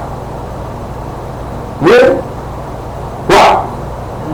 Now you're going to play like you don't hear it. Did you catch it? Listen to what he said now. Listen to it again. Let's see if y'all catch it. And they that dwell, in verse 8 again, and they that dwell on the earth shall wonder, whose names were not written in the book of life from the foundation of the world, when they behold the beast that was, and is not, and yet is. What did we just read in Revelation 20 about those who go in the lake of fire? Where is the name not written at? In the book of life, that means they sinners, right? 2 Thessalonians chapter 2 by verse 13. Also we'll get Galatians chapter 1 by verse 12. This is what he said. He said, sinners now, those whose names are not written in the book of life, are going to go after the woman who's going to take them, because she is like snares and nets, and her hands is like bands. She's going to take them captive with her fornications and witchcraft. We just dealt with witchcraft a couple weeks ago, didn't y'all? Well, then we just did it. 2 Thessalonians chapter 2 verse 13, this is what the man did. But we are bound to give thanks always to God for you, brethren, beloved of the Lord, because God has from the beginning chosen you to salvation through sanctification of the Spirit and belief of the truth, whereunto he called you by our gospel to obtaining the glory of our Lord Yahshua the Messiah. Therefore, brethren, stand fast. Therefore, brethren, stand fast and hold to traditions which you have been taught. Whether by word or by our epistle. That's why he said the Lord told you to remember the things which you have received and heard. Whether you really talking about, you've been told, you need to hold that and stand fast, because God has set you apart according to the spirit of sanctification and the belief of the truth. Because he done chosen you to salvation in the beginning of the world. Remember, he said, blessed is he whom thou choose, and cause to approach unto thee that they might dwell in thy courts. Because he said you got to make your habitation out of a rock. Yahshua is the rock. Remember, he's that spiritual rock that followed. You seeking to make a habitation in a rock, a dwelling place in a rock. A rock can't be moved. Oh, what you got? Come on down here to Hebrews chapter 13. Actually, Hebrews chapter 12. Pick up at about verse 22. We come on back to, I think it's Galatians chapter 1. It's Ephesians chapter 1 and about verse 11. I think about verse 9. Ephesians chapter 1 about verse 9. But look at this Hebrews chapter 12 about verse 22. Because we're trying to build us a habitation on the rock now. Hebrews chapter 12 about verse 22. That ye are come unto Mount Zion, unto the city of the living God, the heavenly Jerusalem, and to an innumerable company of angels, to the general assembly in the synagogue of the firstborn, which are written in heaven, and to God the judge of all, and to the spirits of just men made perfect, and to Yahshua the mediator of the new covenant, and to the blood of sprinkling that speaketh better things than that of Abel. So guess what? Them sacrifices that Abel brought forth, he said they speak of better things, but Yahshua speak of better things than the things that Abel brought. Because the sacrifices of Abel, they please God. He brought the first fruits of everything. And Yahshua, the first fruits of them, that's yeah. But we'll do it better another time. See ye that you refuse not him that speak. For they escape not who refuse him that speak on the earth. Much more shall not we escape if we turn away from him that speak from heaven. Whose voice then shook the earth, but now ye have promised, saying, yet once more I shake not the earth only, but also heaven. And this word hence once more signify the removing of those things that are shaken, as of the things that are made, that those things which cannot be shaken may remain. Wherefore we receiving the kingdom which cannot be moved, let us have grace, whereby we may serve God acceptably with reverence and godly fear. For our God is a consuming fire. Because they go to Psalms 125. Go to Psalm 125. They're going to sit there and say that he said, I'm going to shake the earth. So guess what? When he says that shaking, there's going to be some removing. And the things that are removed will be the things that will be destroyed. But the things that cannot be moved, those things will be spared. And you have to sit back and look at that, knowing that you're receiving a kingdom that cannot be moved. Why don't you serve God acceptably with respect and godly fear? But see, some of y'all don't believe that because you can be moved. Because people can swear you go contrary to the word because you ain't moving nothing. That's why the man says stand fast in the things that you heard. But you ain't going to stand fast on that. And that's why you're going to live. Just go read it here first, like they used to say right today. You heard it here first. Psalms 125 and 1. You know what you said, new people, you heard it here first. You know you heard it here. Psalms 125 and 1. They that trust in Yah shall be as Mount Zion, which cannot be removed but abide forever. That means that who you get a habitation out of a rock. That's what the writer of Hebrews was trying to tell you. Mount Zion abide forever. We know that Zion is one of the names of Yahshua. He abide forever. Didn't we already read in that Luke, John chapter 12? We heard that Messiah abide forever. Oh man. Yahshua abide forever. You abide in him when you make you a sepulchre, a dwelling place, a resting place. Did he say that therefore is a rest unto the people of God? You make a resting place, you won't be moved. As the mountains are round about Jerusalem, so is Yah round about his people from henceforth, even forever. For the rod of the wicked shall not rest upon the rod of the righteous, lest the righteous put forth their hands unto iniquity. Remember, Yahshua is the rod of his wrath. He gonna come and strike through these people. He told you that in Psalms 110. Let me just make that so you ain't got to go. Let me make sure so you can hear it for yourself. Psalm 110. Yah shall send the rod of his strength out of Zion and rule in the midst of his enemies. Man said, he gonna send that rod. He said it's gonna rest. It's not gonna rest on the righteous. He said, unless you nigga put your hand in sin.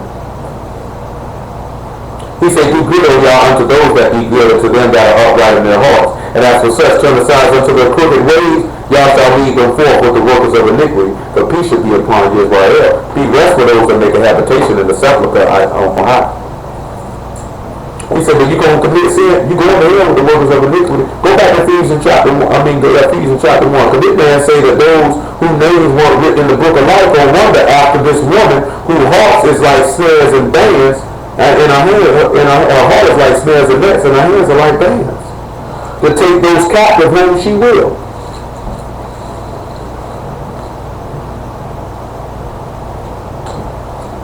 But see, that better say this garbage though. This garbage teaching, none of this stuff making sense. This stuff making sense for y'all this evening. Ephesians chapter 1 and verse 9. Make it verse 4. Make it 3. Blessed be the God and Father of our Lord Yahshua the Messiah, who have blessed us with all spiritual blessings in heavenly places in the Messiah. I want to sit back and look at it. When he said let there be light, that was a blessing in heavenly places, to bring us out of that voidness and that darkness. But we don't perceive that. According as he had chosen us in him before the foundation of the world. That man said those who weren't names weren't written in the book of life from the foundation of the world, this woman don't get. That we should be co-destined without blame before him in love, having predeterminated us into the adoption of children by Yahshua the Messiah unto himself according to the good pleasure of his will, to the praise of the glory of his grace, wherein he hath made us accepted in the beloved, to whom he hath redemption through his blood, the forgiveness of sins according to the riches of his grace, wherein he hath abounded towards us in all wisdom and prudence. This is what he did, having made known unto us the mystery of his will according to his good pleasure, which he purposed in himself. This is why nigga can't get right, because he has not made known unto the mystery of the hidden truth of what he wants us to do. And you being made known unto the hidden truth of what God wants us to do, and you still transgressing? Your heart still ain't been changed? You still the same no good, rotten nigga you was when you started? You know how horrible you got to be to sit back and have no spiritual growth? I told you, I was just told by a man been sitting in the congregation 7 years and ain't had no growth. That's shameful and saddening. You don't want to be like that. You don't want to have your growth retarded and stunted. And the reason why your growth will be retarded and stunted is because of your own disobedience and lack of diligence to save your soul. That in the dispensation of the fullness of times he might gather together in one all things in the Messiah, both them which are in heaven and which are on earth, even in him. In whom he also obtained an inheritance, being predestinated according to the purpose of him who worked all things after the counsel of his own will, that we should be the praise of his glory that first trusted in the Messiah. In whom he also trusted after you heard the word of truth, the gospel of your salvation, on whom also that after that ye believe, you were sealed with that Ruach HaKodesh promise, which is the earnest of our inheritance until the redemption of the purchased possession, unto the praise of his glory. Remember, we read that last week, that man bought you. So if you've been bought with a price, why you hearing the word you ain't believe? Hold on one second. That's the random hindrance of why you're not getting what you desire, because you ain't believe what you heard.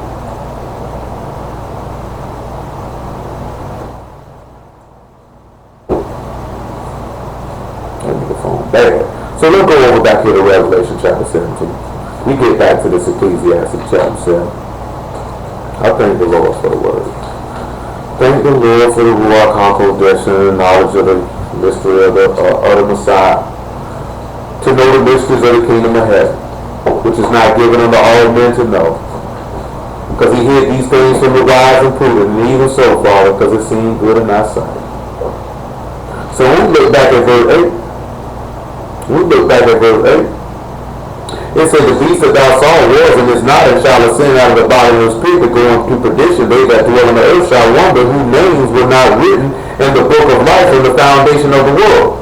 Remember now, he said those that fear Yah hearken up, spoke often one to another, and Yah hearkened, and their name was written, and a book of remembrance was written before him. So those who don't please God, obviously they won't escape out of this woman's hand, now will they? They'll be taken captives by her witchcraft and her fornications. They'll be held captive. And if they're held captive, what are they held captive by? Sin. Death. Here is the mind which has wisdom. The 7 hills are 7 mountains on which the woman sit. We ain't gonna deal with all that now. Drop down about verse 14. We're not gonna deal with all that now. That's something totally different. We'll do that another time. Look at what he says here in verse 14. These shall make war with the Lamb, and the Lamb shall overcome them. For he is Lord of lords and King of kings, and they that are with him are called and chosen and faithful. So those who please God will escape with him, because they'll overcome the woman. See, the woman, her heart is like snares and nets, and her hand is bands. But those that please God shall escape her. But the sinners shall be taken therein. That's why he said those whose names are not written in the foundation of the book of the in the book of life from the foundation of the world, they're gonna wonder after the beast. Revelation chapter 13. They're gonna wonder. They're gonna wonder. I'm going over there, man. I'll make sure you're alive. Revelation chapter 13. We'll hear it one more time. Let's look at about verse 3. Revelation 13:3. This is what it says. I see the things you put, the comments you put in the chat last week. I'm sorry for not being able to respond. I usually don't have a chat on, but Lord will. Yeah, but Lord will, I'll get with you and let you know what the link read for Tabernacle though, because I see you got that on there. And I saw one of his heads as it were wounded to death, and his deadly wound was healed, and all the world wondered after the beast. And they worshipped the dragon which gave power unto the beast, and they worshipped the beast, saying, Who is like unto the beast? Who is able to make war with him?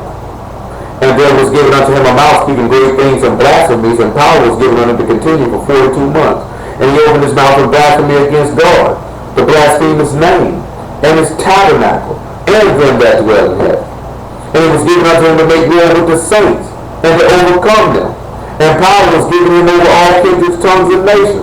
So if you see he got power to overcome the saints, and he got power over all kindred, tongues, and nations, who else got power over all kindred, tongues, and nations?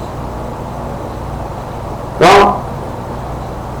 Young men, I know y'all know who got power over all kindred, tongues, and nations. Right, don't help him out. Indeed, the Messiah do. So you see this man trying to come in the same similitude of the Messiah. Look what else he say now. And they that dwell upon the earth shall worship him, whose names are not written in the book of life of the Lamb slain from the foundation of the world. If any man have an ear, let him hear. Now pause and sit there and think about that. Who got a trained ear to hear what this man just told you? That everybody's going to go after this beast, who this woman was riding upon, who everybody was going to wonder after this beast, who this woman was riding upon, whose names were not written in the book of life. And he said everybody will hearken unto this beast, whose names are not written in the book of life. They will worship him. Go back to Ecclesiastes chapter 7, verse 26.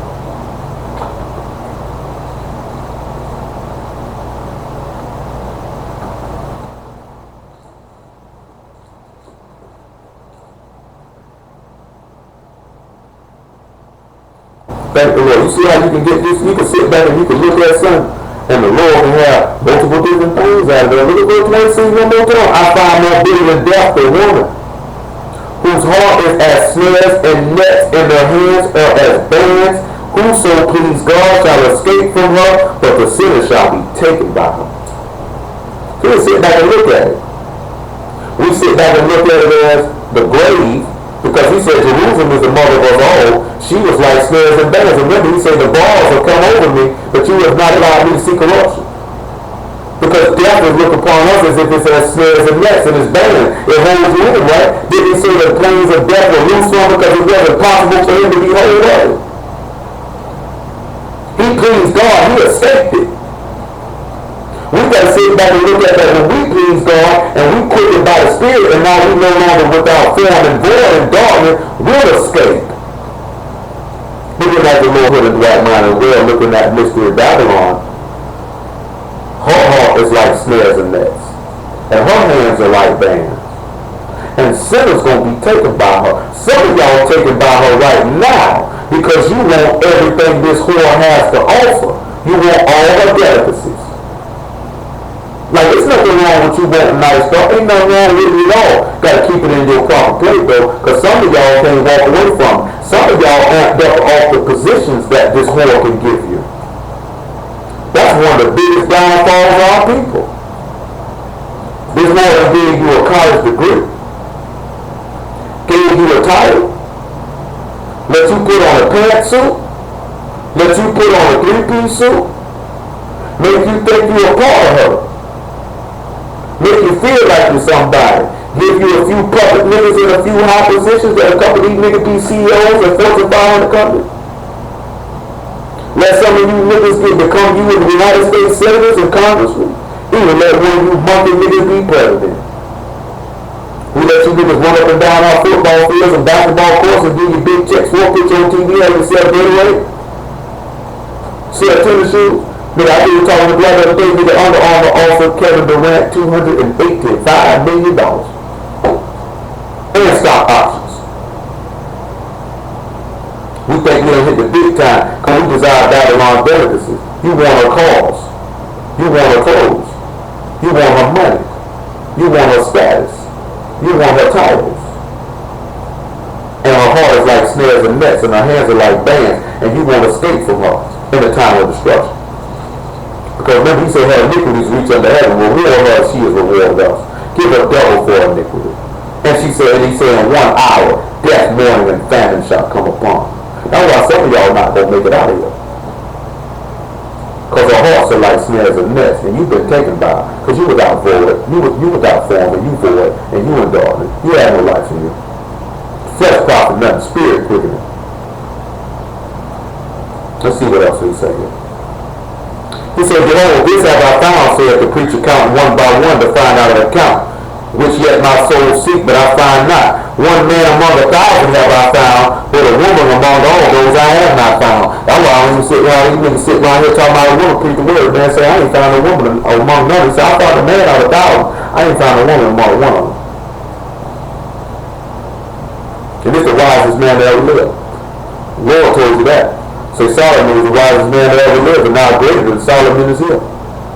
So if a greater than Solomon is here, that means Yahshua stamped and approved his message. But look what he told. Lord, this have I found, that God has made man upright, but they have sought out many inventions. James chapter 1 verse 12. He said he made man blameless. Now we sit back and we look at Adam, he sought out many inventions. I told you what not to do, you went and did it anyway. You sought out to do what you want to do. And that's what y'all do. You seek out to do what you want to do. And you're not going to get in God's kingdom with that type of money. Is that real? Yeah, that's real. Yeah, that's real. James chapter 1 verse 12. Blessed is the man that endures temptation. For when he is tried, he shall receive the crown of life, which the Lord has promised to them that love. So guess what? When it comes time and you got to make a choice between committing sin and standing on God's word, as you have heard, wherefore stand fast, as you have heard, hold fast the tradition which you have received, whether it be by word or by our pistol. See, when you've been tried and you endure that trial, when to be proved out, you get a crown of life that God promised to them that love. He said, let no man say he's tempted. I'm tempted of God, for God cannot be tempted with evil, neither tempt he any man. But every man is tempted when he's drawn away of his own lust and enticed. That when lust hath conceived, it bring forth sin, and sin, when it is finished, bring forth death. Do not err, my beloved brethren. That's how Adam got that. That's how Eve got that. When they were tempted by their own lust.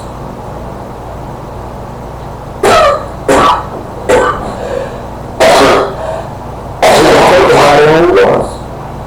A lot of stuff y'all gonna do is because that's what you want to do. He say man sought out many inventions.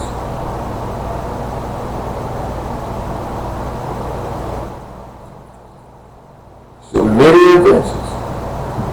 What y'all do? Y'all seek out many inventions. You seek out many ways to find out your own will. Man told you your flesh don't profit you nothing. You still try to figure out a way to do it. You still figure out a way to try to do it. And still try to turn around and spin it and say it's God's will. That's a sick mind right there now. Come on back to Genesis chapter 3. That's real sick. You got to be demented.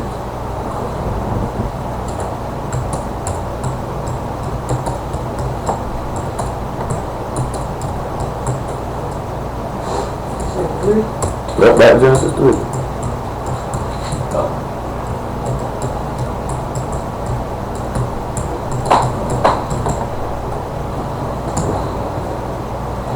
Somebody just asked me if I know if there's a pastor I can pray over a person that's been taken over by something, or should they seek medical attention. Like this says, I ain't got the gift to cast out no demons. Girl, you know anybody but Lord gave that gift to cast out a demon? Only way I can cast out a demon with you hear that word, that demon sleep. That's all I can do. I don't have that gift. I don't have that gift.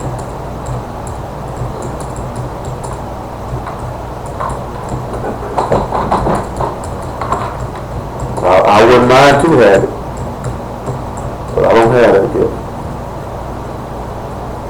Genesis chapter 3 one more time. So then he says because that he hearkened unto the voice of his wife, because her heart was like snares and nets his band, but he still escaped of it. He said, thou shalt not eat of it. Cursed is the ground for thy sake, and in sorrow shalt thou eat of it all the days of thy life. So the ground is cursed. And that symbolizing for us is death. So he said, you'll eat of this all the days of your life. Why do you think Lord come back around? We read this before. Fig tree coming out the ground. He said, you'll eat this all the days. Then he said, in sorrow. In sorrow. Isaiah chapter 53.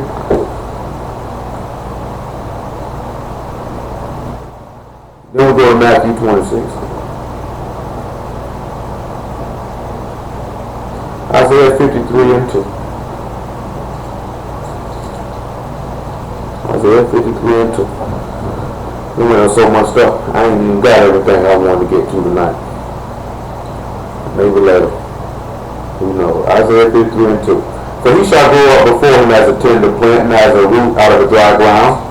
He hath no form nor comeliness when we shall see him. There is no beauty that we should desire him. For he is despised and rejected of men, a man of sorrows, and acquainted with grief. And we hear that it was our faces from him. He was despised, and we esteemed him not. Surely we have borne our griefs and carried our sorrows. Yet we did esteem him stricken, smitten of God, and afflicted. And that's the same thing you sit back looking at. Because of death, men are sorrowful. A man knows he's going to meet the grave one day.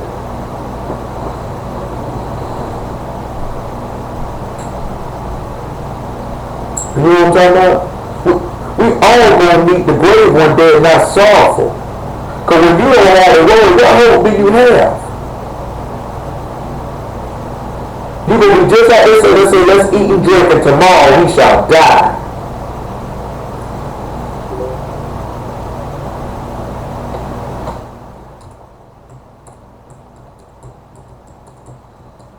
Hold on, y'all.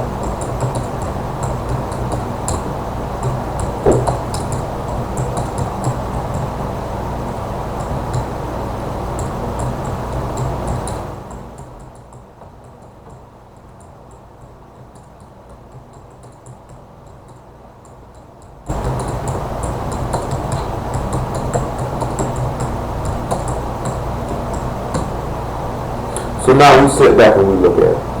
Let's look at Isaiah, Matthew chapter 26. Somebody said they got something going on. Lord might be drawing them. I done talked to this young woman before. And she been playing. She been ducking. Matthew 26 and 36.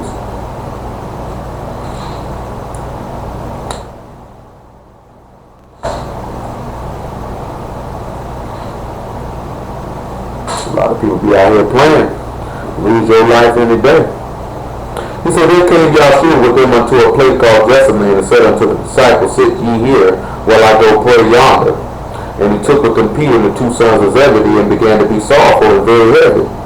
And then he said unto them, my soul is exceedingly sorrowful, even unto death. Tarry ye here and watch for me. So you see this man is being sorrowful unto death, because he said with sorrow, you're going to eat of the ground. You're going to have much sorrow. Come on back to Genesis chapter 3. And you sit back and look at it, we get up and we go to work, and in sorrow, we live our lives. See, come on around here to Ecclesiastes chapter 9.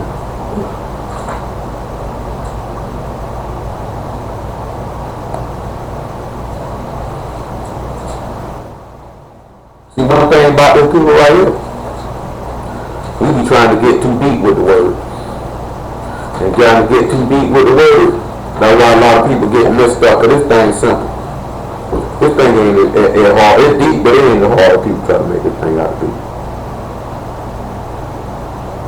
Ecclesiastes chapter 9, about verse 3.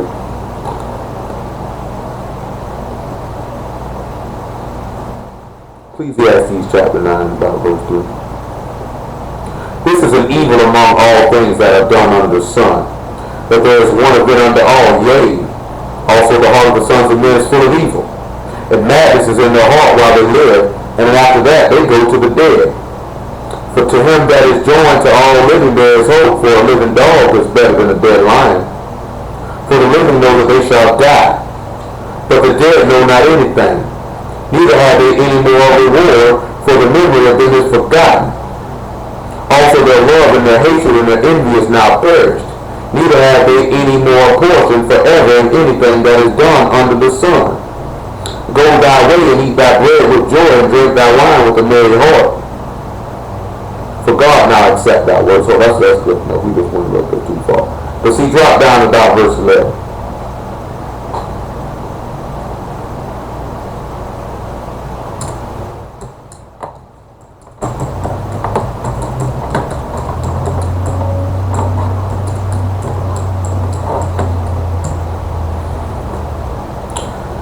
He said, I return this all to the sun, that the race is not to the swift, nor the battle to the strong, neither yet the bread to the wise, nor yet riches to men of understanding.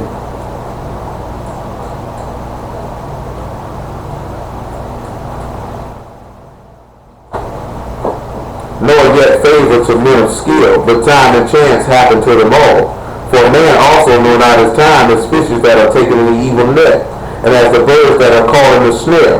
So are the sons of men snared in the evil time, when they fall upon them, fall suddenly upon them. What that take us back to about getting caught up into these snares and caught up in the evil net? Huh?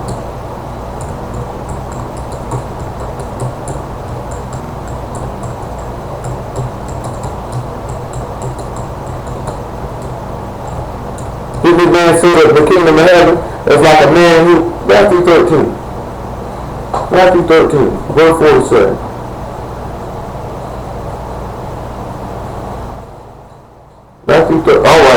Matthew 13 and 47. Look at what he tells you now. See, when the evil time comes, because the Lord told you to watch, you don't know when he comes. See, Yahshua knew his time of visitation. Then Yahshua weak to the people.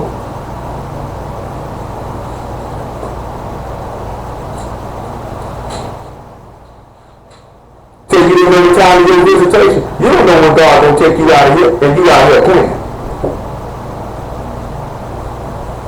He said again, the kingdom of heaven is like unto a net that was cast into the sea, gathered of every kind, which when it was full, they drew to the shore, and sat down, and gathered the good in the vessels, but cast the bad away. So shall it be at the end of the world, for the angel shall come forth and sever the wicked from among the just, and shall cast them into a furnace of fire. There shall be wailing and gnashing of teeth. Because the Lord told you, he said, we not every night, we every day. See, when you every night, that means you sleep, you ain't watching. That's why you see they don't know when the evil time comes. That's why that beast gonna allow them to get him, because that woman like snares and nets, heart like bands. Sinner not gonna escape. The sinner's not gonna escape. And some of y'all sitting back looking, wondering, I wonder if that's about me. You sitting there wondering if it's about you. You know you're not gonna escape. And if you know you're not gonna escape, what you gonna do about it? You gonna keep on being disobedient? You gonna keep living like a nigga? You gonna keep being stupid? Back to Genesis chapter 3.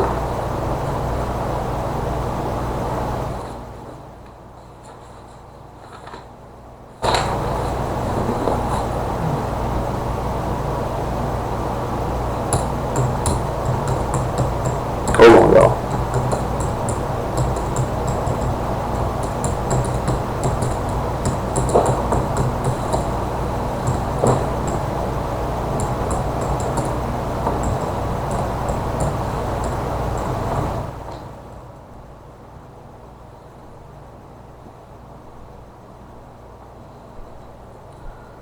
say, thorns and thistles shall it bring forth to thee, and thou shalt eat the third of the field. So you know what a thorn and a thistle will be? What? What's a thorn and a thistle? Yeah, what's a thorn and a thistle? Go and tell these people what a thorn and a thistle is. Yeah, tell these people what thorns and thistles do. Go ahead.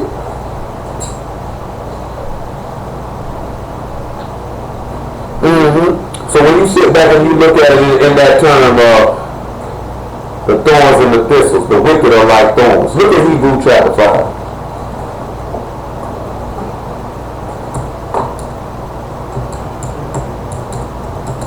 Hold on, y'all.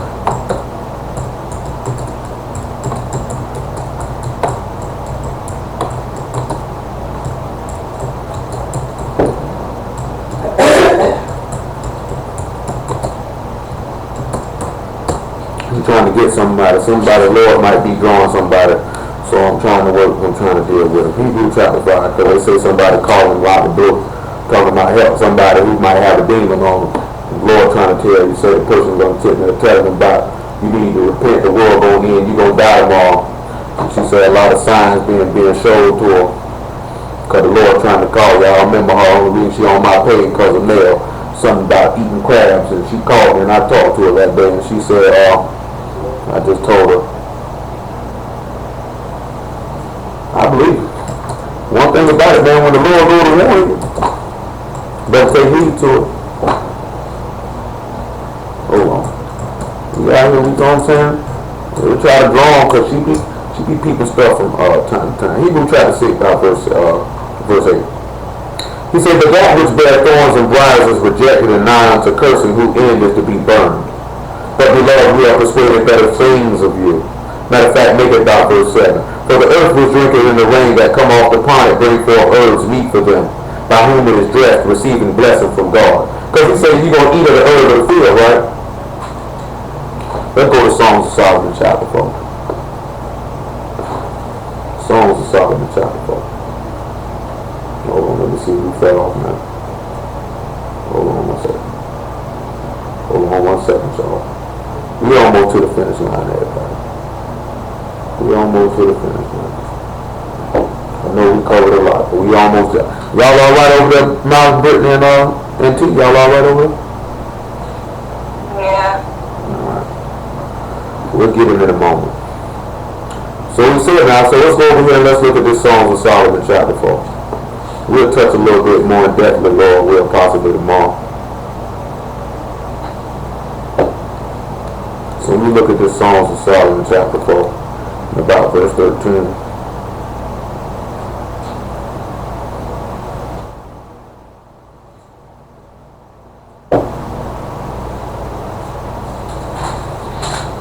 And he says, thy plants are an orchard of pomegranates, with pleasant fruits, camphire and spikenard,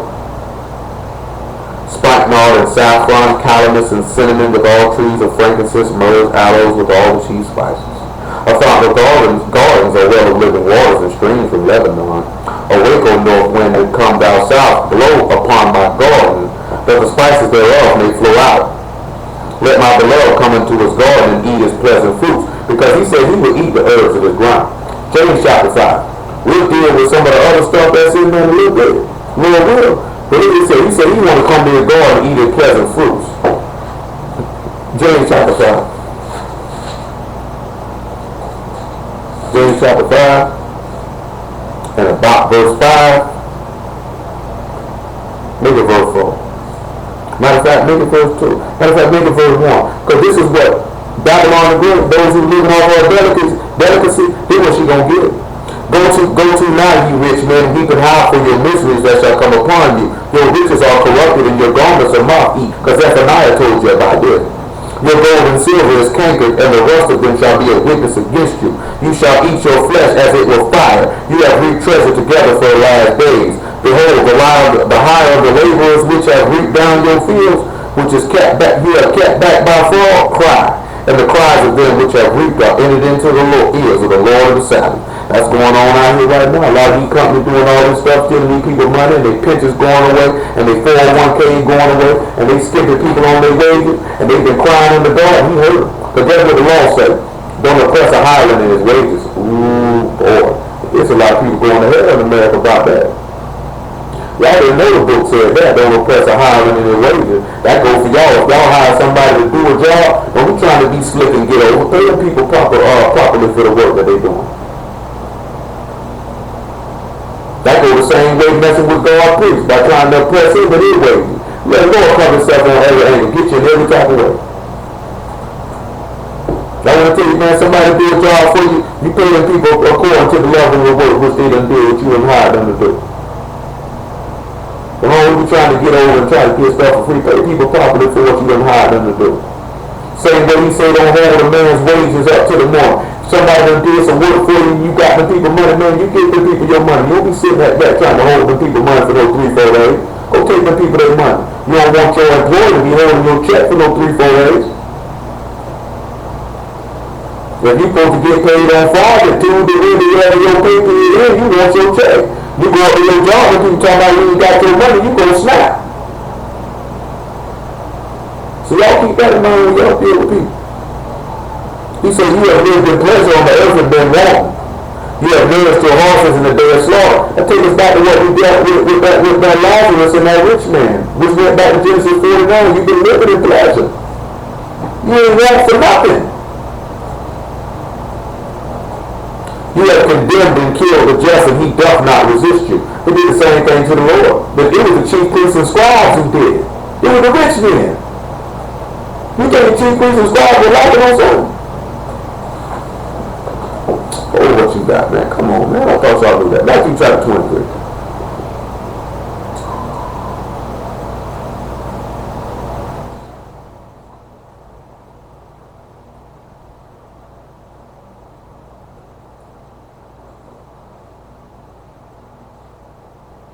Matthew chapter 23, verse 16. He said, woe unto you, ye blind guys. Hold on a second. Let me make sure these dudes' phones on. These niggas got some bad service. Hold on. See what we got them.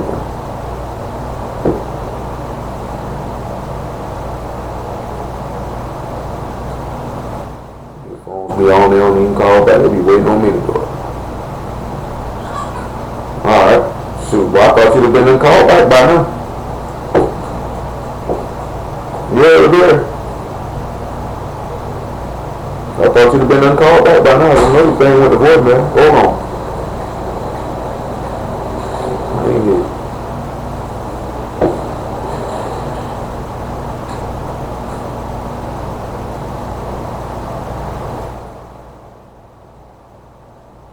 Y'all just bear with me one moment. I'm coming. We're gonna wrap this thing up. I know since we started on time, it ain't too late anyway. Yeah. Yeah. When your phone get that, man, don't wait on me, but go ahead and go. Yeah, hit it on there. You say, woe unto you, you blind guys, will say, whosoever shall swear by the temple, it is nothing, but whoso shall swear by the gold of the temple, he is a debt.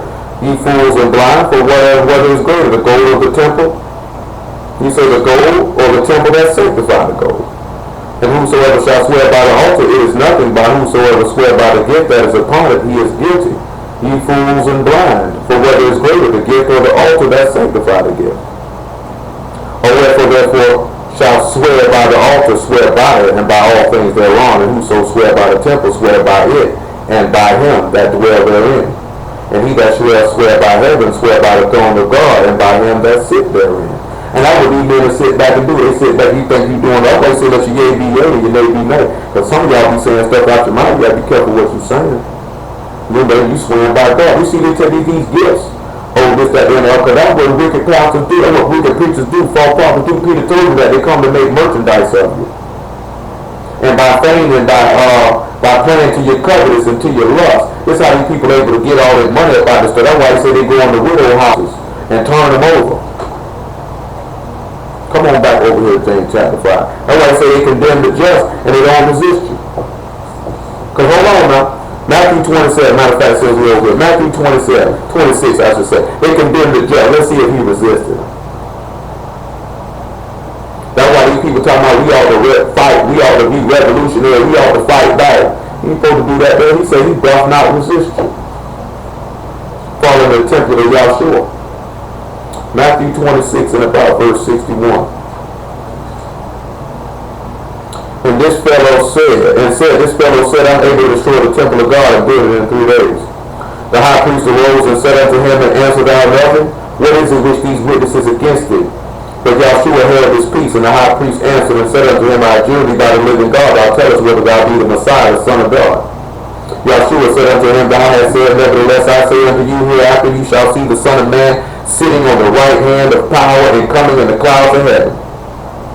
Then the high priest rent his clothes, saying, He has spoken blasphemy. What further need have we witnesses? Behold, now you have heard his blasphemy. What think ye? They answered and said, He is guilty of death. Then did they spit in his face and buffeted him, and others smote him with the palms of their hands, saying, Prophecy unto us, thou Messiah. Who is he that smote me? These don't sound like thorns and thistles. They pricking him in his side. Come on back to James chapter 5. They condemned the judge. Why do you think they told him? He said, by our law, he ought to die. He's making himself the Son of God. Thorns and thistles. Pricks. Look what happened here now. He said, Be patient, therefore, brethren, unto the coming of the Lord. Behold, the husbandman wait for the precious food of the earth and have long patience for it until he receive the early and latter rain. Because did Malachi told you, bring the tithes in my storehouse that there might be meat in my house? So I was just talking about some tithes and offerings. Well, don't you think if a man work a field, he a husbandman? He said, my father's a husband and I'm the true vine. And those that together eat their fruit, you think he ain't coming back to partake of the fruit of which he planted? For him to take the partake of the fruit of which he planted, that time into what he dealt with last week, he took the root downward, but their fruit upward. And thorns and thistles pricked him in his side while he was coming to eat the herbs of the field, because they condemned the just, they didn't resist him. So like Peter told you, he set you an example. When he was threatened, he threatened not. And when he was reviled, he reviled not. Somebody threatened some of you niggas right now, you're going to be ready to fight. Somebody say something to you about you right now, you're going to be ready to say something back. That's how you ain't changed. You got no self-control. You still the same person. You ain't following the template. He said he condemned the just and killed him, and they resisted him not. We just heard it said that the woman was drunk with the blood of the martyrs and of the saints, and that he had power to overcome the saints. They didn't resist it, they condemned the just. He resisted not. I did the same thing with John the Baptist. But we'll deal with that another time. Come on back to Genesis chapter 3, because we got to get out of here. There's so much time to take. We're going to drop a lot of minutes, and need 2 hours. And look what he said in verse 19. In the sweat of thy face thou shalt eat bread, till thou return unto the ground.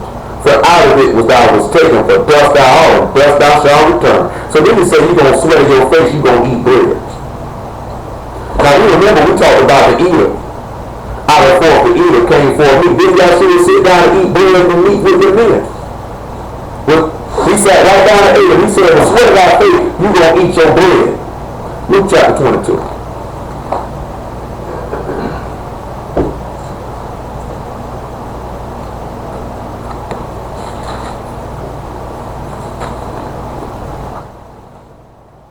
Now we already seen from about in verse 19.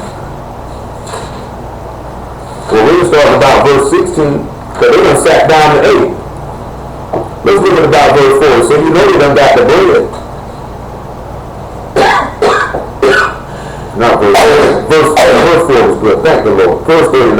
And he came out and went as he was wont to the Mount of Olives, and his disciples followed him.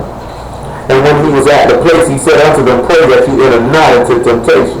And he was withdrawn from them about a stone's cast, and kneeled down and prayed, saying, Father, thou be willing, remove this cup from me. Nevertheless, not my will, but thine be done. And there appeared unto an angel unto him from heaven, strengthening him, and being in agony. He prayed more earnestly, and his sweat, whereas it were great drops of blood, falling down to the ground. And when he rose up from prayer, he was come to his disciples. He found them sleeping for sorrow. And he said unto them, Why sleep ye? Rise and pray, lest you enter into temptation. Well, but you see how he said that the sweat of our face you'll eat bread. And guess what another reason why he sweated? It ain't just because he was in agony from giving birth. What's another thing that makes you sweat? Y'all should know what time of year is it. What time of year is it? It's summertime. What does it feel like outside in the daytime? Didn't he say, I'll take you through the furnace of affliction, I will refine you through the furnace of affliction? Why else would he be sweating? Some of y'all wondering why y'all be sweating and stuff, because the Lord trying to purify you through the furnace of affliction, but you don't want to take it. You want to go cool off, it's too hot. But that man said, you'll sweat and eat bread. Why do you think y'all sure around here talking about sweat dropping? Then he said, dust you are, and dust you shall return. Galatians chapter 4. Now, y'all didn't even sit there and think about why he said this man was sweating. You wonder why the man sweating. You just thought he was sweating because it was cool. Just sweating because I didn't want to sweat. Forgot all about Adam. Hey, but thank the Lord. That's what y'all paid for.